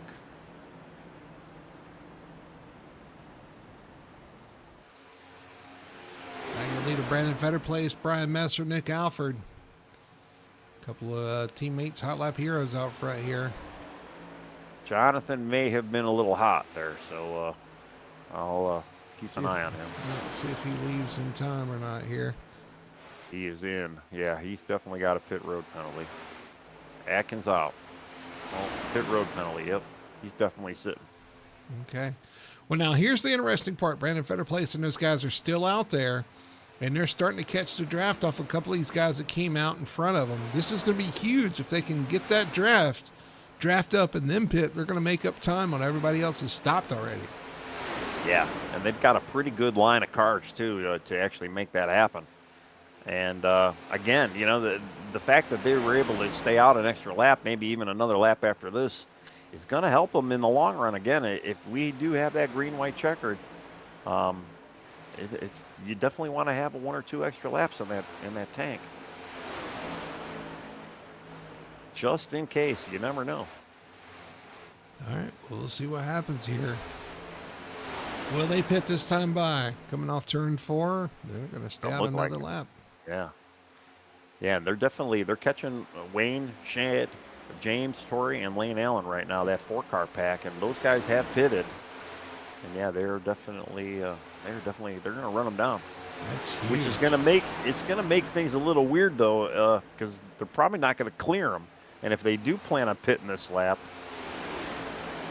looks like Brandon looks like he checked up that lane. Yeah. He went behind him, so that's I have actually a pretty feeling smart. Because I was thinking the same thing you were. If they go to the outside, it's going to be hard for them to get back down to the bottom in time. I'm guessing they're coming this time. Yeah, that's what I'm going to say. All right, I got Nick Alford on the radio, JC Evans on the radio. Yeah, it looks like they're coming down. All right, let's see this execution here. 34 Fetterplace, all these other guys down to pit road. Oh, everybody in there a little hot. Who is that on the inside there? Is that Evans? Go back and look or is that Lark? I think it was Lark. Did he get down to speed? I don't know. We'll see. And this is our last group of drivers. Daniel Simmons right now currently leading of the drivers that have pitted. They got a nice little group here. We'll see where Fetterplace and these other guys come out in relation to them. Right now, Daniel Simmons, Jamie Knopf, Bob Fitzpatrick, Ben Tracy, your top 4. Yeah, there was a bunch of hot cars going in there. It looks like William was able to make it out, though, without a penalty, so he's all right. All right, so this is a pack of 6 we're watching. Simmons, Knopf, Fitzpatrick, Tracy, Hodge, and Richie Coy, your top 6 right there all together. Yeah, and they got a good run here, and they're gonna clear these guys that just pitted. So actually, that's not Richie Coy. Richie's in the second pack. That's the 99 of who is that? Kevin Ruff. Kevin Ruff, yeah. So Kevin's staying out, even though he's 11 laps down. He's definitely still helping his teammate. These guys are catching the hot lap heroes. What are they doing? Oh, and there's the accident. The 48 gets turned as they try to catch these guys here. No caution, though. He stays somewhat straight. That's a little bit of reckless driving for those guys changing lanes in front of these guys, though. Yeah, you got to be careful before you swipe, guys. Hello. I think Rishi and I got caught up in one of those incidents way back when. Yeah, that's that. I remember that now, yeah. There was some swiping going on for sure. There is a little bit of swiping going on. Swiper, no swiping. All right, so Daniel Simmons back to the lead there with help from a couple other cars. Ben Tracy there, I think Fitzpatrick as well. Yeah, Robert kind of filled in that spot of Jamie Knopf, and not for anything, but that 3 has been pushing that he's been that second car pusher most of this night. I've been seeing him always pushing somebody tonight, and there he is pushing more. And they are catching. Actually, I shouldn't have said that. They're leading this group. But there's a group of 4 in front of them. I was completely wrong. You got Fighter Place, Alfred, EJ Luna, and Brian Messer. A group of 4 in front of these guys. So they have not finished that charge to the front yet. They've got 4 more people to catch. Yeah, and they're catching them. That's for sure. But you look at them 4 in front, man. They are staying solid, straight line, nose to tail. They're just trying to get that speed. But here comes the Tracy. Two of the 3 of the Tracy guys, and they're swiping right. Big run. They're going to take that to the outside. A little bit of a side draft. Pull up. On Fetter Place. Bob's connected pretty well to the 06, but 33 kind of lost touch there. 06 going to drop down in front of the 34 Fetter Place. Yeah, they're all separated now. The Tracy guys who have been together for most of this race are now scattered. And Jamie Knopf is, I'm trying to find him. He is in 19th right now in the very, very far back pack. I'm sure he's got damage. He kind of got that whole check up there kind of messed him up. Yeah, the sad thing, too, you got Richie Coy right now leading that. I would say it's the second pack right now. They have got a 6+ second deficit. Actually, almost 7 second deficit to Zach Cooper now, who's the tail end of that first pack. Yeah, that second pack, they really need to step it up if they can. I don't know what else they can do, though, to be quite honest with you at this point. They just got to hope that the front pack has a little bit of checkups. I know they're too wide in the front, and we're looking at a single file in the back pack. So, yeah, they're going to have to maybe pray for a caution or something. Bad pick cycles, a little bit of shake-up, and here we're at. But Robert Fitzpatrick, he's showing the lead right now. But no, he does not have the lead. He had it. The outside lane had a little bit of a run there, but the 06 takes it back on the inside. Fetter Place and Alfred behind him, and that's a couple of teammates. So you gotta be aware if you're Daniel Simmons. Yeah. You got a couple of not only a couple of playoff drivers behind you that are hungry for a win, but also a couple of teammates. Yeah.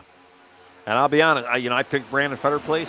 He's looking really sharp right now. He's kind of in the catbird seat. That second place spot is usually the place where you want to be going to the end of these.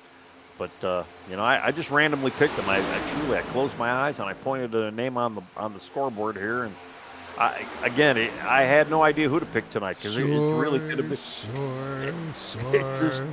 These are such a random race. You never really know. No, it was a good pick for sure. He's won here in the past a couple times. We haven't had a 2-time winner. Never mind. He's one of the guys that on this list of 19 drivers that have won here once. So right, and he doesn't like these tracks either. So, but he's Patrick. found pretty good luck here. Yeah, Bob was able to get a push off of Ben. Ben actually kind of hurt his own teammate there for a second. Well, I think he wanted to. So here's the thing. This is the way this works. 33 pushes the 3 out front, and so he's going to drop back a little bit. The 06 is going to drop to the outside with a push from the 33 when the 33 gets a run, so they both can try to clear this inside lane. This is just how this is typical. Yep. This is Super Speedway 101. Now, the problem is that the 33 is kind of dropping back right now, so can he get back to the front to make that work? Yeah, well, that outside lane, they're not really they don't have the strength of numbers at this point right now either. But again, with Daniel Simmons running second, he does not have to full throttle, so he might be able to save a lap or two. Again, I don't know 100% how much gas they actually have. If they're close, again, if it comes down to green-white checkers, I can't imagine. Some of these guys are going to be able to have enough, but I guess we're going to find out towards the end of this. But at least Daniel right now, he could save a little bit if he needed it. Daniel put it on lap 60, so There's 34 he's got to make. Well, yeah, he should have enough, and yeah, he was leading pretty much that whole run. So he did burn up probably the most amount of fuel out of anybody out there, especially with the runs they were getting. But again, too, gearing, if they're all kind of geared down a little bit lower, there's a lot of different factors that definitely help you out here. But you got to plan for it. Yeah, Bob also pitted on lap 60, so those guys are even on fuel right now. And I do think that they can make it from there. Yeah, they should be all right. Richie gets out of that top lane. I don't know if Richie doesn't feel like he's got the speed right now, but he kind of relinquished it to TJ. So Wayne's not pushing TJ on that outside lane. Unfortunately, they are second group. You mean? Yeah. Second group. Yeah. Sorry. Yeah. They aren't catching that first group. As a matter of fact, they've lost almost 2 whole seconds to that first group. Yeah. So not looking good for them right now. 8.8 seconds to the back of that next group. Yeah, I mean they're definitely doing what they can be doing, but I just don't think they all have the speed in it right now. And the big loser out of that entire group right now is Jamie Knopf. We were saying he was 7 points to the good. Well, finishing where he's finishing right now in 19th, he's literally the last car on the lead lap right now. Man, that's rough. Gonna get tight getting to Martinsville, that's for sure. Especially if we get a winner. Like if the 06 of his teammate wins, that's really gonna shake things up. And the 19 of Coy is back there too. Yeah, not great of a night for Richie either. I'm just trying to think I almost got to pull up the scoreboard again and kind of look to see where the playoffs are. Who's actually in it? What kind of point numbers we're looking at? We'll start counting the numbers before they hatch here. As the 33 gets back to the outside of his teammates, so the 06 doesn't jump to the top. He's continuing to push the 3 right now. He's got threes all around him. The land of the threes right here. I know he wants to. Let's see if he happens here. Off turn 4. I know he's thinking about it. He's going to stay to the back bumper of the 3 right now. Well, I think the biggest problem right now is, too, that I think they know that outside line is having a little bit of struggle to try to, we've saw it. Well, here goes, yeah. And the 3 goes with them. That was a double swipe right. And all that did was that choked up that outside line. Man, something fierce. Just because of a slight checkup there.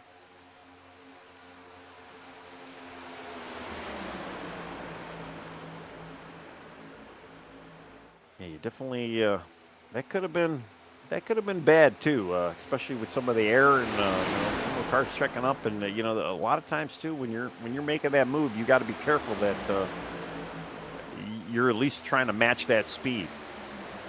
Oh, Ben Tracy almost tried to pick up his teammate there, gets into the 34 a little bit. It's getting dangerous, getting tight out there. Yeah, it really is. Well, they're really trying to help Daniel. I mean, you can definitely tell Ben's definitely trying to help out Daniel there, and just, you got to be careful. You don't want to wreck Daniel either. The problem with Ben, though, is Ben's got the teammate to the 3 behind him, Alexander Hodge. A lot of team stuff going on right there, but the 53 of Hodge is right behind the 33. He's not going to want to help the 33 help the 06 by the 3. Yeah. Well, all I can tell them is they still got almost 20 laps, or a little less than 20 laps to go. That's still a long time around here. A lot can still happen. And F3, he is definitely driving out of that mirror right now. He better watch himself, because that's a good way to inadvertently get turned.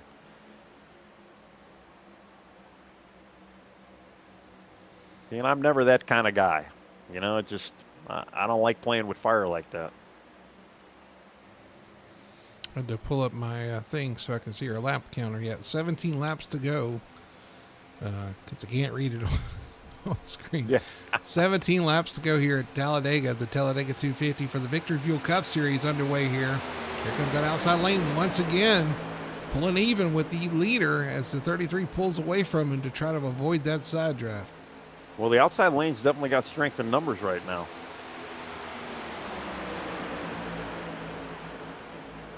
Yeah, the 88, they kind of lost grip of it, but now that they finally caught up, you got a one-car advantage on the inside line. Big With push. all this funky monkey and jiving that they're doing up front here, though, the backpack led by TJ Bartel, they're still losing. They're at 11-second deficit now. Because that's a large. What do they got? 6, 7 cars back there in that group, and this is a much larger pack of 12. So even running side by side, the momentum in the group, the energy in the group is so much more with all these extra cars. It's and it's if you're in that backpack, you're just thinking, man, there's nothing I can do. You can't do anything. You just got to kind of sit there and fight for whatever position you can fight. And literally, they're fighting for 13 and beyond back there. But it's, you just can't pour on the speed. You almost got to hope that the front pack, either A, checks up or maybe has their own little wreck themselves and brings out a yellow to catch everybody back up. I know that happened on Wednesday. Some of the cars got shifted around because of the green flag stops, and we were kind of blessed with a caution, but that led to a lot more cautions, unfortunately. Coming to the line, it's going to be 14 laps to go. These guys have gone a long way. The only caution was the caution we had, the accident that led to the stage. Just one caution so far tonight. These guys keeping it nice and clean. And we still got a large group of cars here. 12 cars altogether in this main pack. Doing a good job. Well, we got 13 more to go. That's what I'm looking at. 14 laps 14, to go. 14 to go, yeah. Carry the one. Yeah. Oh, there goes Ben Tracy. Gets down in front of the 3. He does. That was tight, but he does make that pass. He's able to get in front of the 3. So you got 33 and 3. All 3's up front right now. Now the question is, when do they maybe try to get on the outside, maybe push Daniel around? Yeah, my question is, how does that even work now? Because you got the 33 in front of him, and he's in front of another car too. Well, they got a Fitzpatrick sandwich right now, and the 3 of them almost got a slight breakaway from the 34. So there is a possibility where they can maybe sell out the 3 car, but they got to time it right. They got to have the proper draft going on. A little help from the outside line, which unfortunately is kind of non-existent right now, would be icing on the cake as well. But, you can, but if the goal is to get the 06 to win for the playoffs, I tell you how I would kind of do that. I would almost force the 06 to push the 3 around to the outside. Let them make that move. If the goal is to have the 33 help the 06, slow them down a little bit. I don't want to say slow them down, but make them pass me on the outside and tell the 06, go with him, pull down in front of me, and then we're lined up, and then we can make a move on the 3. well, now Ben slowed down to 3. Well, I 6 as well. I don't like that plan either, because that just causes more chaos behind you, and you end up getting turned or something. But true, yeah. This is where the chess strategy comes into play. This is definitely the chess. See, you got the 53 out there too, teammate to the 3. You got Hodge out there, so if the 3 decides to jump, he can do what the 3 and the 33 and the 06 are trying to do. If he can pull up there, he can have the 3 jump in front of him and maybe push him back by the 33. So they're actually to me, in better shape than the 06 and 33 are. Just trying to put somebody in checkmate, both teams right now. Is what you're saying. This is honestly, this is what's kind of fun to me, is kind of working out these. Okay, how do I make these moves? What move do I make?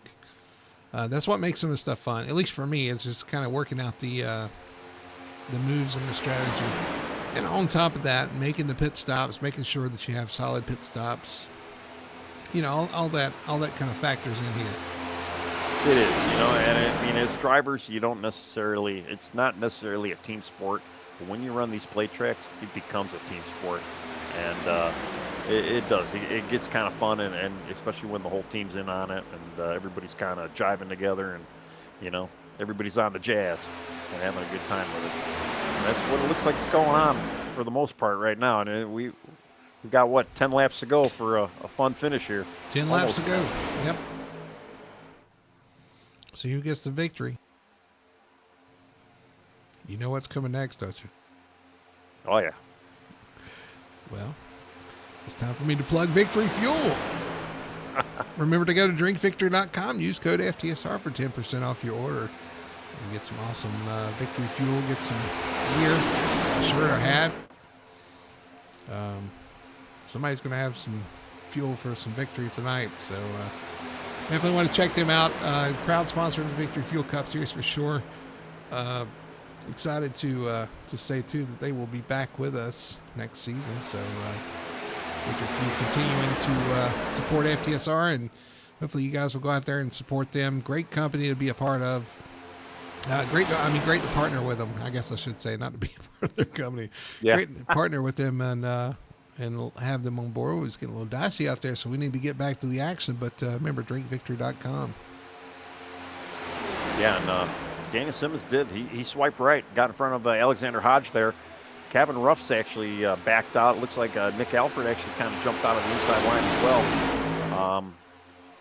But yeah, that outside line really has not moved a little bit. So I'm wondering if Ben Tracy might even try to get to that outside line. Maybe see if he can get Daniel to push him and maybe sell him out at the end there or something just to get Daniel that victory.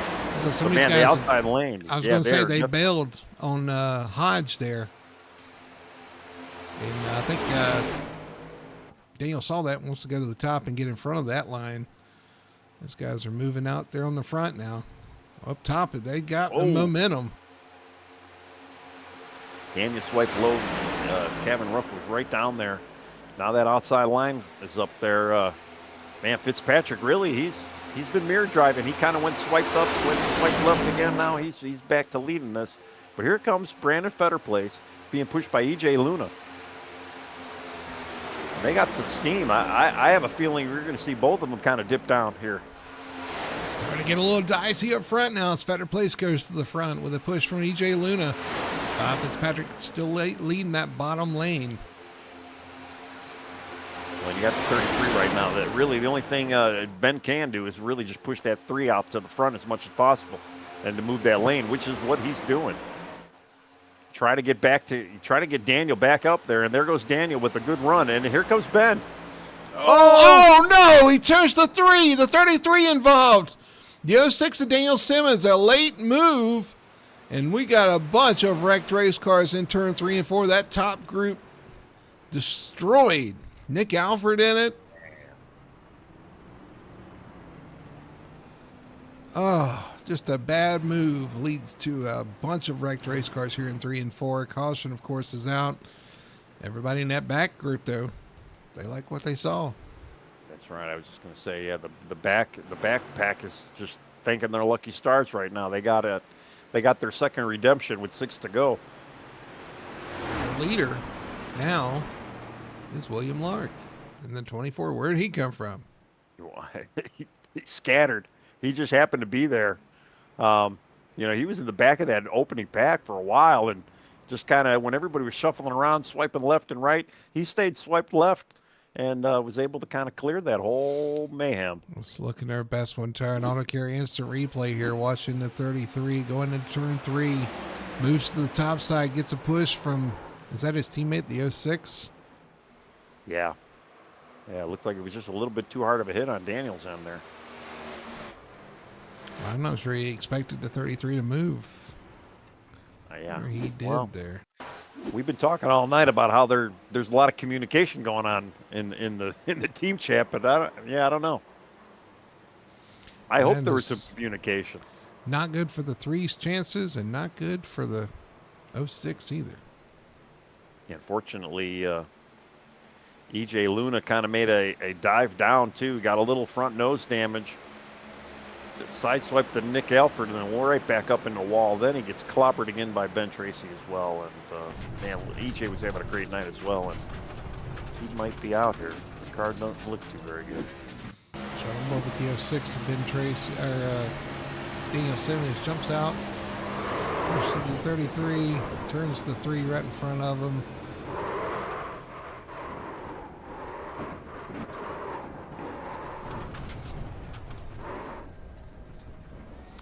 Let's right on board with the 3. And he took a huge hit here. He's driving down the straightaway.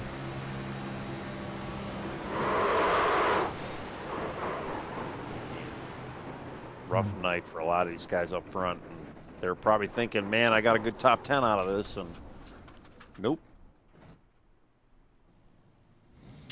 Who else was involved in that? You said EJ Luna. That was EJ. You guys got caught up in it. Nick Alford got a little side damage as well. 34's gonna. 34's hood was up. Yep. So that got both of our picks there. Let's right on board and see what Better Place saw.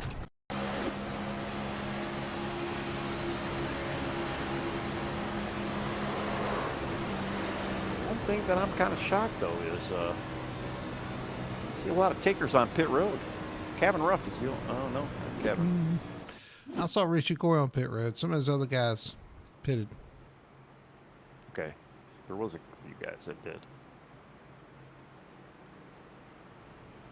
But yeah, everybody in that backpack, when that caution came out, I'm sure they were let out a sigh of relief anyway, 'cause they're going to have a chance to get a better finish than what they had, especially somebody like Richie Coy.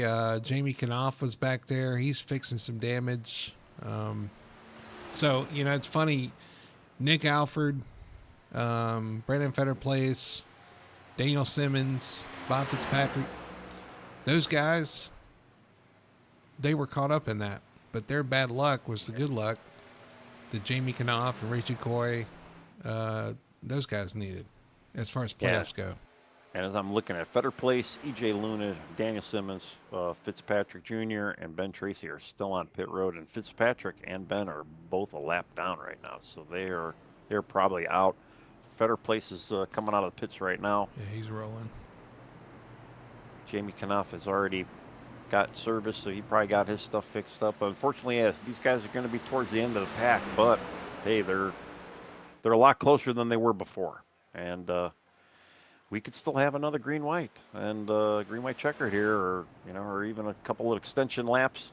And some of those guys that did pit, they're going to have a little bit of a bonus fuel, I'm assuming, too. At the beginning of the program, I brought up the fact that we had 19 different winners here at Talladega. Yeah. The top 6 have not won here at Talladega right now. J.C. Evans has won here. Then you got T.J. Bartel, Wayne Grassi. They were on the list of people that haven't won. Shag Curran, I don't think he's won. James Torrey hasn't won. Lane Allen hasn't won. Richie Coy hasn't won. So, I think we're going to have a 20th winner, maybe. Unless J.C. Evans wins this race, I believe we're going to have a 20th different winner here at Talladega. Unless, I guess those guys in the back could surprise me too, but Fetter Place I know has one here. EJ hasn't won. Daniel's a lap down. So yeah, it's looking like we're going to continue that streak unless JC messes that up. Well, just to remind you, our winner on Wednesday started 17th with 1 lap to go, or he was in 17th with 1 lap to go. We currently, right now, have 17 cars on the lead lap. So it's anybody's game. We also went through 3 green-white checkers, and let's not do that again. Well, true, we did, but, hey, this race ain't over yet. We have 4 laps remaining. We have 3 laps remaining, so we have a green-white checkered when they cross the line here. Just remind you, William Lark up front. He's leading this race. Alexander Hodge in second. Brian Messer, Brian Dixon in third and fourth. Nick Alford, your top 5. As they roll down into the tri-oval, as the pace car pulls off, we're going to get a restart here with 4. Make it 3 laps to go at the start-finish line. They hit the restart zone right here.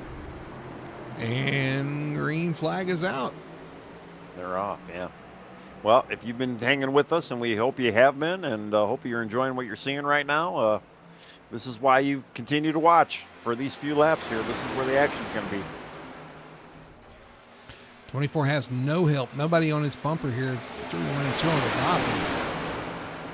Now he's going to get a little help, a little push from behind. But the 53 clears, drops to the bottom. He's going to take the lead here. But Brian Messer on the outside has help from Nick Alford.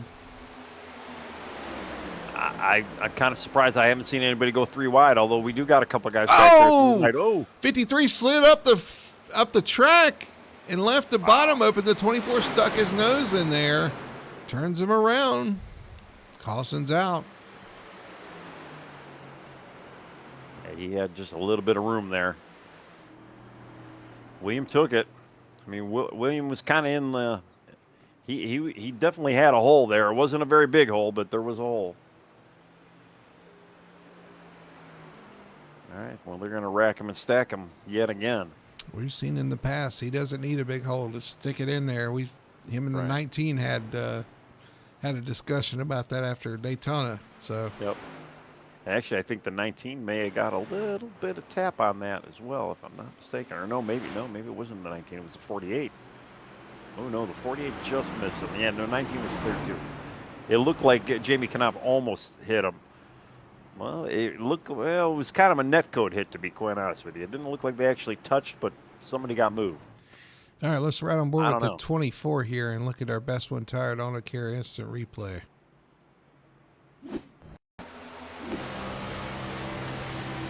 Turn 3, a little push on the corner. Whoa, I don't know. There really wasn't that much room there for the 24.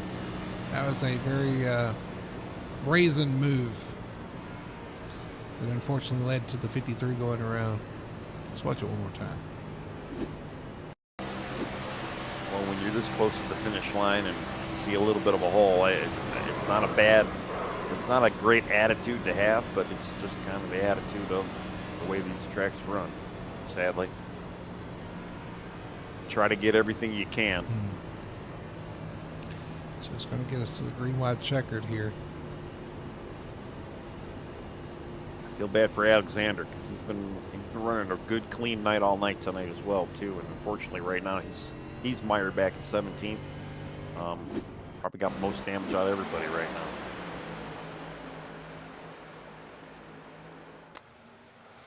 Yeah, that was never going to work unless the 53 went up. But who was that 53 got it hooked on there? Was that Shag Curran, wasn't it? The 12. Yeah. Yeah. Let's try to go with the 12 here, see what he saw. He got shuffled to the outside there, then that wreck happened. Just right in his lap. And actually, Alexander, the car doesn't look too bad. He got a little bit on the right rear, but the front nose, he was able to kind of keep that clean at least. No lucky dog. Phil is asking if Daniel's the only one on the lead lap right now, or a lap down, and if he was not involved. He is actually getting the lucky dog as we speak. Now that I'm looking at him. So there you go, Daniel Simmons, lucky dog.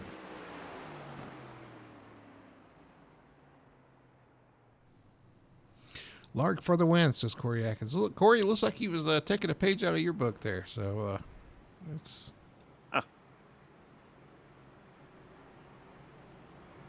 low key.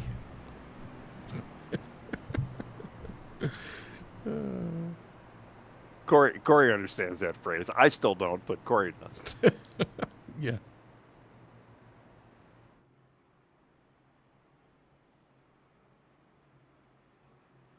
All right, so we got William Lark, Brian Dixon on the front row, Brian Messer, Zach Cooper, who, if you remember Zach Cooper, lap 1 started from the pits. I don't know if he was sleeping just to start.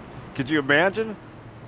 Starting 4th right now. Started from the pits, spun with the 22 spinning in turn 1, goes a lap down, gets the lucky dog on the stage caution, and it's going to come back and win this race.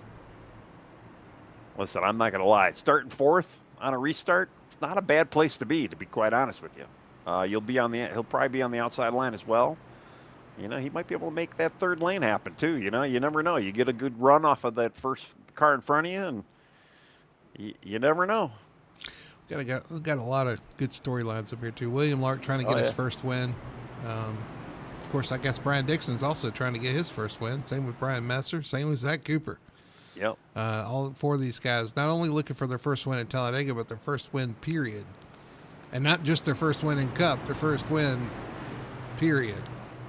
Yep. So, well, Talladega is the place where it's going to happen. You know, that's usually where a lot of guys get their first wins from, especially in leagues or even in real series. You know, the plate tracks is where anybody really can win if you're out there. You know, the 09, he's stacked up 6 right now. He had an EOL penalty from last week. Started at the tail end of the field, running up at 6 right now. Wayne Grossi, we've seen him up there. He's in 8th right now. TJ Bartel, he's had some pretty good luck tonight too, sitting at 7th. But then you got Jamie Knopf, 9th right now. So he's definitely kind of had a little bit of a rebound from where he was 10, 20 laps ago. You want a funny story? My first win came at Talladega. And I'm not talking about my first win on iRacing or the league. I'm talking about my first win in sim racing, period, back in NASCAR heat. Years ago. What was it? 2004 maybe. Yeah, I wouldn't doubt it. Because, it's my first win at Talladega. I remember holding off guy that's been pretty good at Super Speedway. So, yeah, it definitely can spark some stuff here. You get that first win out of the books, and then the next one comes a little bit easier. That's right. My first one actually was Watkins Glen, believe it or not. But, it's still, you get them where you could get them. Although I've had some pretty good luck on the plate tracks as well. So, and here we go. Pace car is off. All right, pace car pulls off. We're going to go green here. William Lark, your leader. Brian Dixon on the front row. Into the front stretch here, getting ready for the restart. Into the restart zone. The 24 is going to hit it there. And he's going to take off. Green flag is out, and we're racing once again. A green-white checkered here to end the Talladega 250. Yeah, unfortunately, Brian Dixon did not get a good run at all. He really choked up that lane. Here comes Nick Alford. I'm waiting to see Nick Alford. There he goes. He swipes right. The 88 gets turned. Oh, and they're 4 wide in the back. Caution has not came out. No caution. Still green. Still green here, but they are 3 and 4 wide back there. The top 6 have kind of broken away. The 24 of Lark leading it. Here comes Messer to the outside. Nick's got a great run, though. He's getting a good push from Dixon. Oh, he goes 3 wide. Sells up Brian Messer. William Lark still in the lead with TJ Bartel right in tow. And look who's in 3rd. Jamie Knopf. He definitely needs the points, and he's going to get them tonight if he can stay there. TJ Bartel in 2nd. William Lark leading as they come around. They're going to see the white flag. 1 lap to go here at Talladega. Here comes Messer back up on the outside. He's kind of flying solo. Here comes Fetter Place now, getting a little bit of help from EJ Luna. Giving Messer a push here. Trying to get him to get that momentum up on that outside line. Through 1 and 2, so far so good. William Lark leading, TJ Bartel. The 48 of Jamie Knopf in 3rd. Shaq Curran now in 4th on the outside. But here comes inside. Here comes the outside lane. Man, I was just looking at that inside line kind of stack up there. Oh, the 6 is getting turned. No caution. We're still green. They're going to run it out to the line here. Through 3 and 4 for the final time down the straightaway. Is there going to be a move made here in the tri-oval? Can they do anything with the 24? They do. The Messer to the outside. Who's going to get it? Brian Messer. Wow, Fetter Place just gave him enough of a oomph right there at the end. Wow. Brian Messer, first-time winner here in FTSR, first-time winner at Talladega. The streak is now at 20, but Messer gets it done on the outside. The 51 wins. And he won by a margin of James Bond, .007. Unreal. What a crazy run to the line through the tribal. Those guys had so much momentum down through the tribal, and man, they didn't wreck it.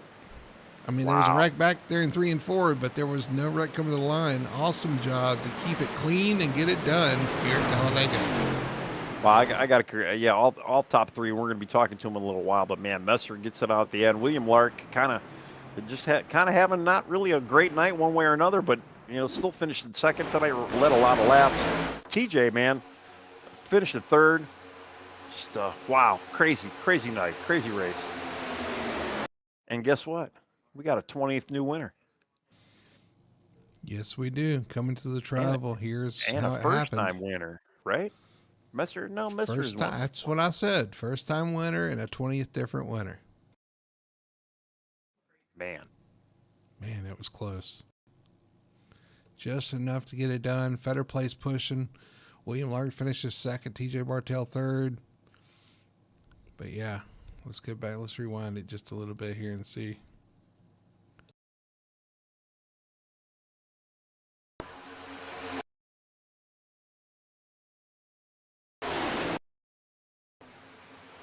Okay, I guess we don't have slow motion. That's nice. All right.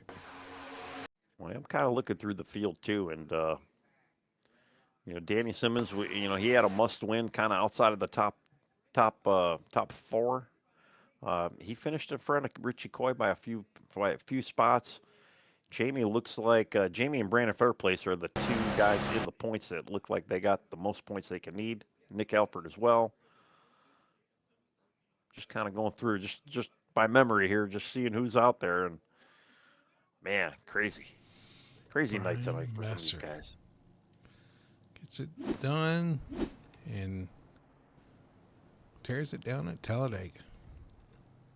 All right, let's look at our grid, our finishing order here, finishing results here for the Talladega 250. What an exciting finish that was. Brian Messer gets it done in the number 51 Toyota for Hot Lap Heroes. He's your winner tonight. Finishing second, oh so close, just a 24 William Lark. That first win will have to wait another day for the 24. TJ Bartell in the number 40 finishes in third spot. Great run for him in third. Better place in fourth. A good points run for him for the playoffs. So he's got a good solid fourth place finish. Always good at these super speedways. No really surprise there. EJ Luna comes back after being involved in that wreck to finish fifth. What a rebound for him. Same can be said for the sixth place. Jamie Knopf comes back and finishes in sixth, and then number 48 Chevrolet. And seventh spot's going to be Nick Alford in the 98. Eighth is going to go to the 06 of Daniel Simmons. So Daniel actually did a pretty good job of clawing back some points there at the end as well. Yep. Now, Brian Dixon in ninth, and then Richie Coy comes home with a top 10 finish in the number 19. I was showing Shad Kern in there. Did you miss Shad? Shad, I'm showing in ninth. I'm showing him in 12th. Oh, well, that's kind of weird. All right. Well, then 11th, though, we got Jonathan Atkins. Wayne Grossi, 13th is what I'm showing. Lane Allen, 14th. J.C. Evans, 15th. Zach Cooper, 16th. James Corey, 17th. Alexander Hodge, 18th. Robert Fitzpatrick Jr., 19th. Ben Tracy, 20th. Kevin Ruff, 21st. Michael Blackner, 22nd. And Kerman Henney, 23rd. But, man, this Talladega, these plate races, they do not disappoint, especially at the end. It's always it's always a crapshoot. You really just don't know what's going to happen. You really don't, man. It gets exciting at the end, and I know my stomach gets in knots just watching these races, so I can't imagine what the drivers are experiencing. But when we come back, we'll talk to three of them. We'll talk to our top three finishers here at Talladega, see what they have to say about tonight's race. Should be a lot of fun to see what they saw from the driver's seat. We'll talk to them and review the finish of this race one more time when we do that. Or we will do that. On the other side of this commercial, we'll be right back after this. Racing isn't easy, but experiencing it is. iRacing puts you in the driver's seat with the industry's leading sim racing game. Drive on laser scan replicas of the greatest racing circuits from around the world.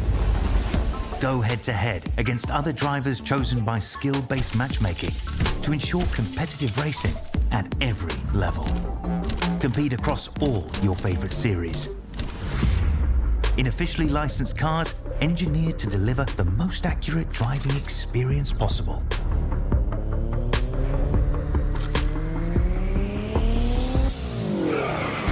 Join a race or host your own with players from across the globe. Race against the computer or in a league with friends. Feel the thrill behind the wheel. Visit iRacing.com.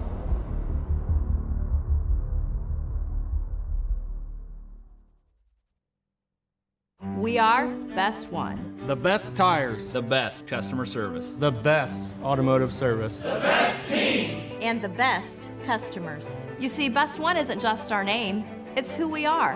Since 1948, Best One has been delivering quality and dependable tires and full-service automotive care to our customers. Best One, selling tires, serving people. We are Best One.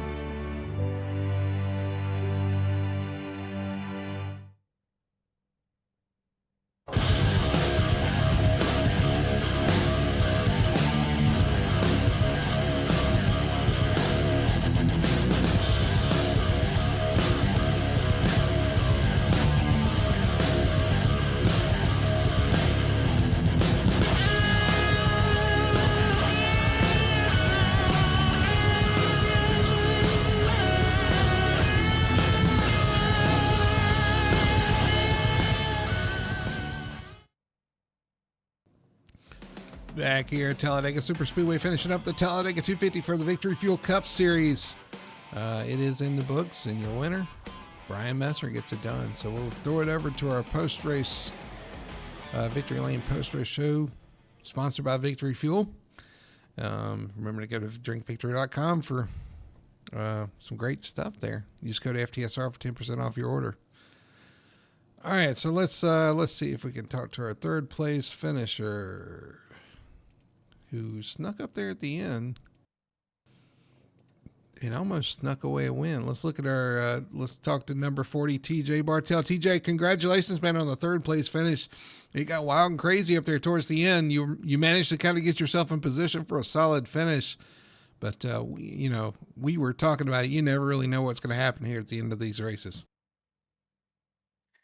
No, you don't for sure. You can never really count on anything to happen other than what you don't want to happen usually happens. So you just, I just was able to, by good fortune, put myself in a good spot and then just, hope for the best. Yeah, you were about behind the 24 there at the end, and I gotta wonder. Let's go back before that. So let's see at the stage there. We didn't really we didn't really talk much about you the whole race. You kind of stayed, mid-pack, nothing really going on. And you showed up at the end here. So kind of walk us through like your race, was that kind of the plan, the first part of this race, to kind of ride, take care of the car, and then try to show up there at the end?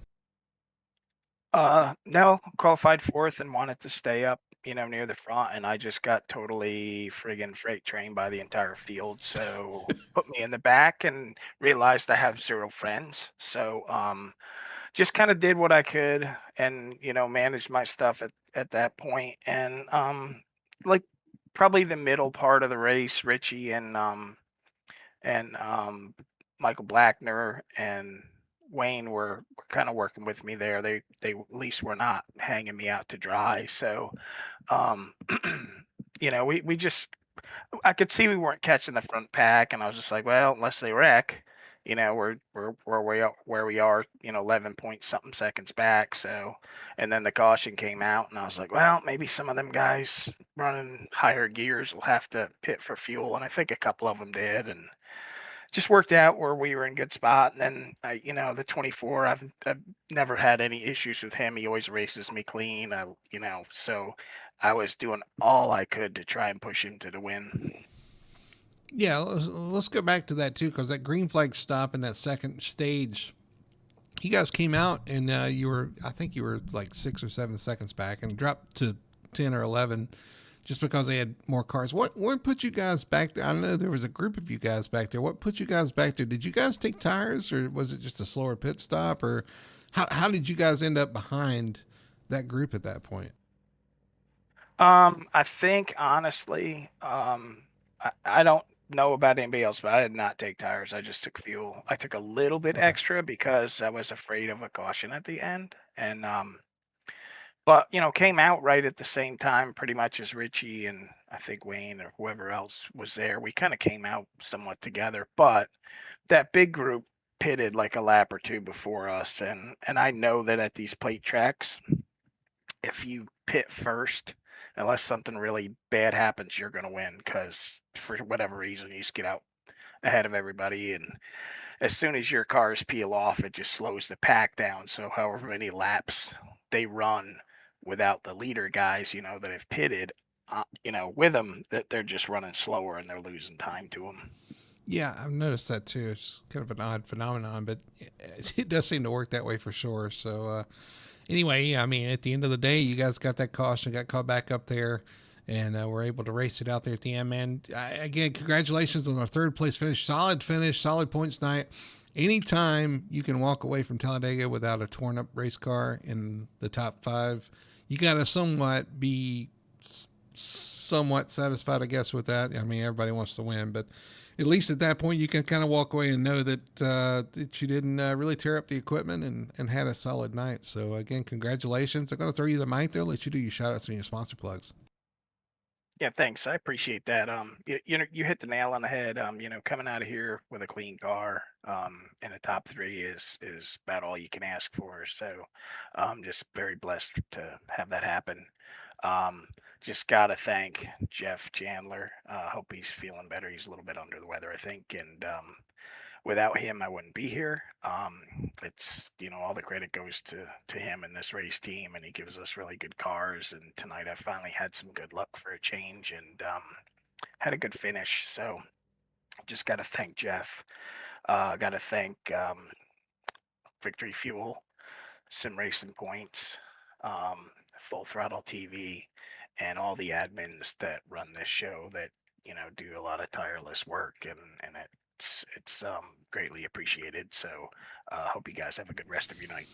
I appreciate that, TJ. And I do want to say, too, before you leave, I got to give a shout out to all the drivers there at the end, too. A lot of the times you come to these ends of these races and it's a wreck fest coming to the line. But you guys, the ones that care about racing it out cleanly and not making those critical mistakes that cause all these wrecks at the end of the race, I got to give credit to the drivers that finish these races cleanly like that. So I appreciate what you guys do out there on track, making it fun and interesting and awesome to watch and an enjoyable experience for all the other drivers out there, racing it out clean to the end instead of just completely just losing your mind. We saw that in the truck race.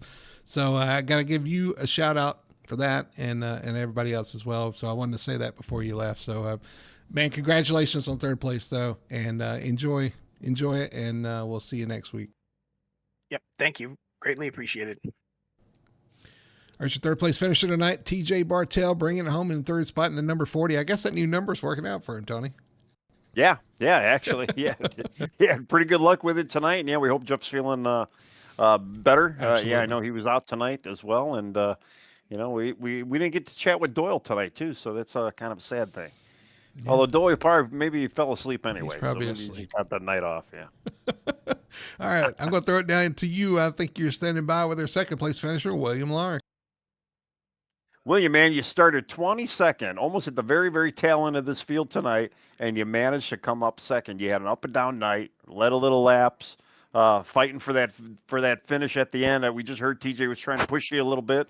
I don't know, man. How was your night tonight? You had Corey was cheering you on in chat as well. So yeah, my old teammate, my long lost teammate. No, man, it's I tried to keep my nose clean all night, man, and just tried to be there at the end and had a bonehead move. It's probably karma that I didn't win that race after taking out the 53 like I did. I feel bad about that, but it probably ain't meant for me to win in this league, I don't guess. Well, you did come pretty close. Yeah, you looked like you needed maybe a little bit of a shoehorn or maybe even a crowbar to get in there under the 53. Yeah, but hey, that's plate racing. This is, I made a dumb move on Wednesday too. So I hear it, and then, yeah, stuff happens. And but But man, still, I mean, you had a pretty good up and down night, though. I mean, Yeah. aside from that, I mean, still finishing second. Yeah. I know TJ was trying to push you there toward the end. I mean, Yeah. you lost it by a James Bond margin, Yeah. 007.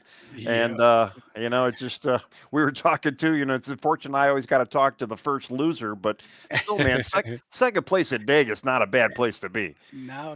I mean, I'll take it, man. But like I said, I feel bad about what I did, a few laps prior to that. But I tell you what, uh, if y'all see the green flag stop, I came in and I locked it up, and I thought it was going to shoot me straight to the wall, and I kind of caught a break with that right there. With it not hitting the wall, I'm sure y'all had to see that. I mean, it was crazy. Then I had to try to work my way back over and get on the right side of pit lane, and it was a fiasco coming in. But usually I'm the one who screws up and gets speeding or runs through the grass or hits a cone or something. Well, we always say too that's one of the big keys of these play tracks, especially when they go green. You got to be able to make sure you get in and out of your stall pretty good. I haven't. We missed it on broadcast, and I haven't actually reviewed the stop as well. But No, I will definitely look forward to it. we did. Yeah, we did. I saw him come in there. That's why I said, is that the 24 or not? Yeah. We did see that pit entry, but it was it was okay. he was hanging on there. Maybe I was Yeah. sleeping. I don't know, but yeah. It kind of turned me straight left, man. It really scared me. I was coming in hot, but I You better usually be do. I careful. mean, We got a guy watching the pit stalls. yeah, I Oh, know. I that's said that's I right. said I'll probably get hit with that. But yeah, man. I mean, honestly, man, it was a good race, and I mean, caution free until the last few laps, and one of them was on me. So yeah, I thought it was a pretty good race. Tried to keep my nose clean, and then I take somebody out like a dummy. Well, you did. You guys, everybody in the field, kind of kept it interesting for us tonight. We got a lot of storylines, a lot of good action out of it, and yeah, for the most part, bonehead moves. Yeah, that happens. But it was a good race overall, and again, congratulations on second. And the floor is yours, man. Thank who you need to thank. Man, I appreciate you guys. Thanks for all you guys do, man. And hopefully next season rolls around, I'll get some of my teammates in here where I can work with somebody. So but yeah, man, I want to thank TJ for trying to push me there at the end, and congratulations to Brian on the win, man. Thank you guys. All right. Well, that's William Lurk, your second place finisher, man. Yeah, good job tonight. And Brody, I think you got our first race winner, 20th race winner, whatever kind of winner you want to say, the 007 winner, Brian Messer. Okay. All right. Yeah, that Yeah. sounds good. All right. Well, anyway, I'm standing out here in victory lane with a first time winner. Brian Messer gets it done tonight at Talladega. Had some teammate help back there behind you, able to get that push and get across the line first. Brian, congratulations on the win tonight. It's been a long time coming. I know there's been some struggles. You finally got it done tonight here at Talladega. Yeah, definitely some lows before the high, 31 races in. And I told, I think it was Nick before that last restart, we didn't want that caution, but I was like, hey, man, I don't know how this is going to shake up points wise or, advancing into the final four, but like, you got to let me know because I'm in a really good spot here. You just got to let me know. And they're going into 3 before the white. He called me up. Was like, I need you to get up there. So I got up there, started pushing, and I guess they got tangled up behind me. And, I had to save what position I had. And then it got to the point where I was like, I got nothing really else to lose here. And I got really nobody else in front of me to push because that's kind of been my role being in these races is just pushing as hard as I can. And yeah, I owe it to BP. BP definitely he paid me back after the shootout, pushing him to the win. So I think Brian, he wanted to keep the streak going. We were talking before the race, before the race, I guess. There have been 19 different races here. There have been 19 different winners. Nobody's won this race twice. Brandon could have done it, but he's going to push you across and keep that streak going. 20 different winners here at Talladega. But I gotta ask too. Great, you made the exact right moves. Put yourself in position. Got that outside lane rolling, and got that push to start finish line. But I gotta ask you about turn 3. It looked like the 98 of Nick made a move like when you moved up, he moved, but then he moved up out of line. I was a little surprised by that. I wonder if he was maybe a little surprised by the move. No, so he called me up like down the backstretch. I was like, well, I'm dedicated to the 24 at this point, but I see Nick on the outside. I'm like, dude, you got to let me know. Am I getting called up or what? And he called me up right going into 3, and obviously, it's like a parachute at that point. Yeah. And Dixon was pushing him so hard that he couldn't see in front of him, and that was Nick avoiding what would have been a catastrophe. Gotcha. And kudos to him for being evasive. But I know he didn't really get the finish that he was looking for. But hats off to those guys and working as a team. And shout out to EJ and JC and those guys for jumping in and helping us out. And we had a good strategy going there at the end of the stage, going after the stage and the green flag stops, and we kept lap to lap, calling this, calling that, and I just overall great execution by everybody. And I'm just happy we had a good finish, all of us around. I mean, BP should have been smoked and sitting in the grandstands by that point because he got murdered into 3. So yeah, I'm surprised he had as much speed as he did with that big hit to the right front there. And maybe that's why he decided to push me. I don't know. Maybe he didn't owe me that. Well, I am a little surprised. It's tough out there racing with guys, with teammates that are in the playoffs. That's got to factor into their decision making at some point. And I'm kind of surprised that you said that those guys were wanting you to move up in front of them to push. You would almost think, or at least I would, that they would want to be leading, and at least Nick or Brandon, one of those guys, maybe possibly leading. So they want to draft by and try to take this win to lock themselves in the playoffs. But they said no, and they pulled you up. That's team before self, I guess, at that point. Well, I mean, it was twofold, right? So I was in a really bad spot because I'm usually behind them because I'm the pusher. I'm the guy that can get them to the front pretty quick. And because of the way that those cautions fell with the 53 turn in and the kind of chaos that ensued there late in the race, I would hypothetically be behind them and they would jump out and I would push. And because it's playoffs, yeah, it would make sense. But when he called me up, I think it was intended to try and help his draft, Right. to try and get us closer to the front. And then at that point, like there's no team involved, I would have easily waited. If he had not called me up, I would have easily waited for him to pass me, and then I would have just pushed him to the end. But I think they know how I've been struggling for 30 something races, and I've just been trying to make something happen. And it sucks that it's on a super speedway and not a mile and a half or, even a short track. But I guess next week we'll go into Martinsville and we'll try to defend and hopefully get 2 cars in. If not, we'll at least get 1 in. But, Martinsville, that is pretty treacherous terrain to be traversing. Yeah, it definitely is. But yeah, you were talking about those moves. I mean, those are split second decisions that you have to make here.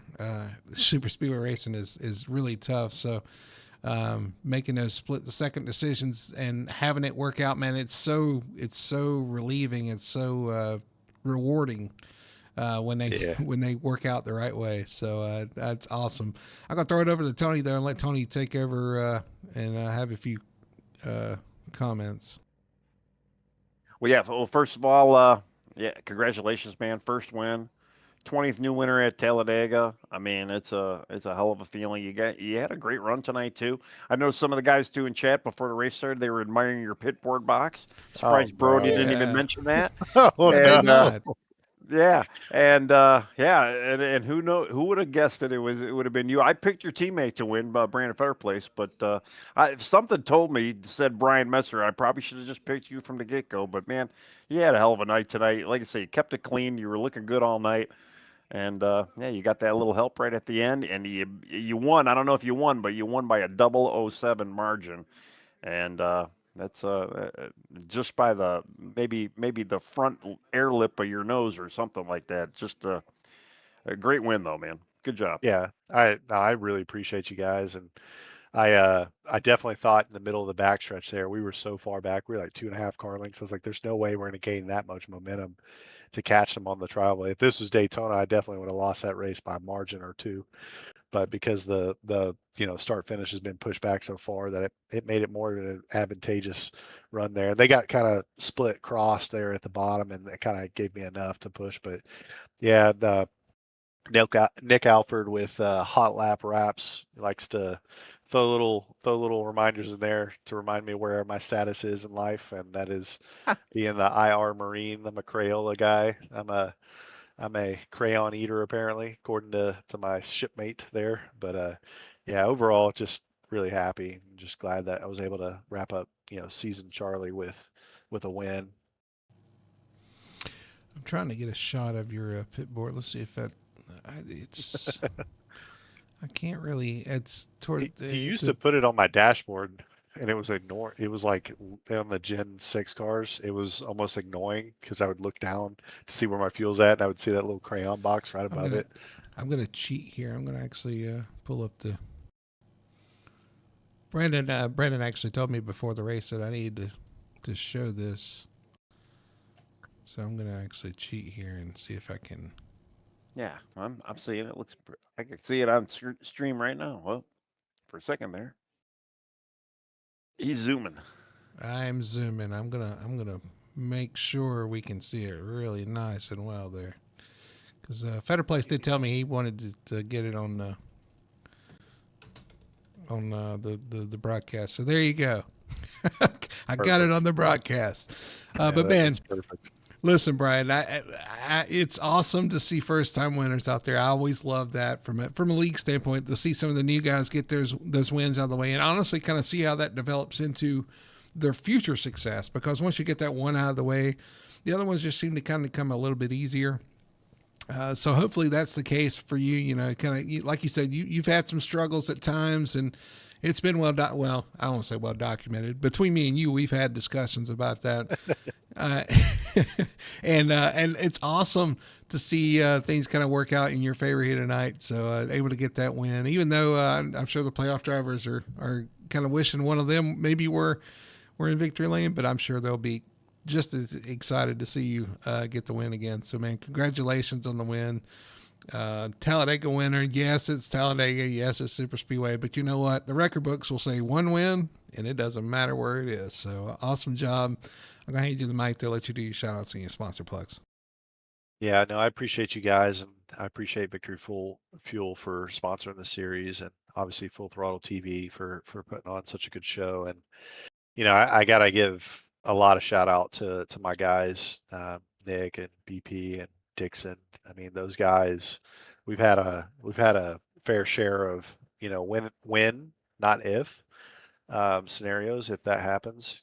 Talladega obviously being the exception here, but obviously I've had some pretty good finishes over the last few weeks, and I hope to continue that into next season. I'll be taking season D off, but yeah, just a good shout out to Hot Lap Heroes and JC and his guys, and Kermit and his guys for helping out today. And yeah, man, I'm just super grateful and super happy that we can take Monday nights and escape from our regular lives and enjoy some good racing and some good, clean racing at that bat. So, Hot Lap Wraps putting on some spectacular schemes for me and Nick and everything he does, and with his Crayola experience. And I love my shipmate. He's my best friend, man. And I definitely owe him and BP a lot. So again, appreciate you guys and look forward to the future and, going into February where we sit. So again, appreciate you guys. I don't know. You might be building some momentum. You might not want to take some time off. You get rusty. Oh no, we are moving to California in less than 4 weeks. So yeah, nice. I'm going to be taking season D off to get my life reestablished. My dad's got ALS, so I'm having to take some personal time to take care of him and get reestablished out there. But hey, everything's turning bright, and just glad to have a place to escape on Monday nights and do my thing. Well, awesome. We love providing an escape, hopefully, for people that are looking for, something different, something to kind of take your mind off of life at times, and even maybe have a little fun. Who knows? so absolutely, man. That's awesome. All right, man. Well, congratulations once again, man. Enjoy it, and we'll see you next week at Martinsville. Thank you, guys. We'll enjoy this one shortly. All right, there's your winner tonight, the 51. Brian Messer gets it done With a little help from his teammates, Tony. You got to have teammates. You got to have friends out there at Talladega. And honestly, Brian's one of the good guys out there. And I'm sure he's got a lot of friends out there. Teammates or not. This is one of those places where it can really pay off. Well, it's not even the payoff; it's the momentum. Once you get that first, win off your back, more happen. And he's got with his teammates, and they usually come prepared with good setups. He's going to be taking the D season off, but when the A season rolls around in 2016 or 2026, yeah, anything can happen. I mean, he might be on the upswing, and he might not have to be put in his place like he had said. They might actually elevate his position a little bit within the team after tonight. So, yeah, usually it's always a springboard, that first win, and he was able to get it done. Help from friends, which is the way these play tracks always should be, and it was a great race, man. A lot of shuffling at the end, and I don't know, none of us could have predicted it, as usual, right? Yeah, I mean, it was a typical Talladega race with a green, white checkered at the end, unpredictability, and again, another first-time winner. 20 different winners here at Talladega. That's a crazy stat, and that will continue on. I can't wait to see who the first two-time winner is if we ever get there. I don't know. 20 races down, I don't know. Yeah, we may not ever see it. Well, I will tell you this: there was no playoff winner in Victory Lane tonight, or playoff driver in Victory Lane tonight, which makes Martinsville even more intriguing, as there's 7 drivers to go in there. Only 3 of them will move on to the championship for at Phoenix. You don't want to miss the action. You can catch it right here on Full Throttle Television every Monday night, 9 p.m. The Victory Fuel Cup Series in action next week at Martinsville to set the round of 4, set the championship for the Victory Fuel Cup Series. You do not want to miss a race at Martinsville. It's going to be hectic. It's going to be treacherous for those drivers. But, man, is it going to be fun for us to watch. So I can't wait. You can join us 9 p.m. Monday night here on Full Throttle Television. Well, that's going to do it for us here at Talladega. The Talladega 250 in the books. Your winner tonight, Brian Messer, gets it down the number 51 in Victory Lane for the first time ever at FTSR. So for everybody at Full Throttle TV and for Tony Solari, my name is Brody Hanna. I hope you guys enjoyed it like we did, and we'll see you next Monday night from Martinsville.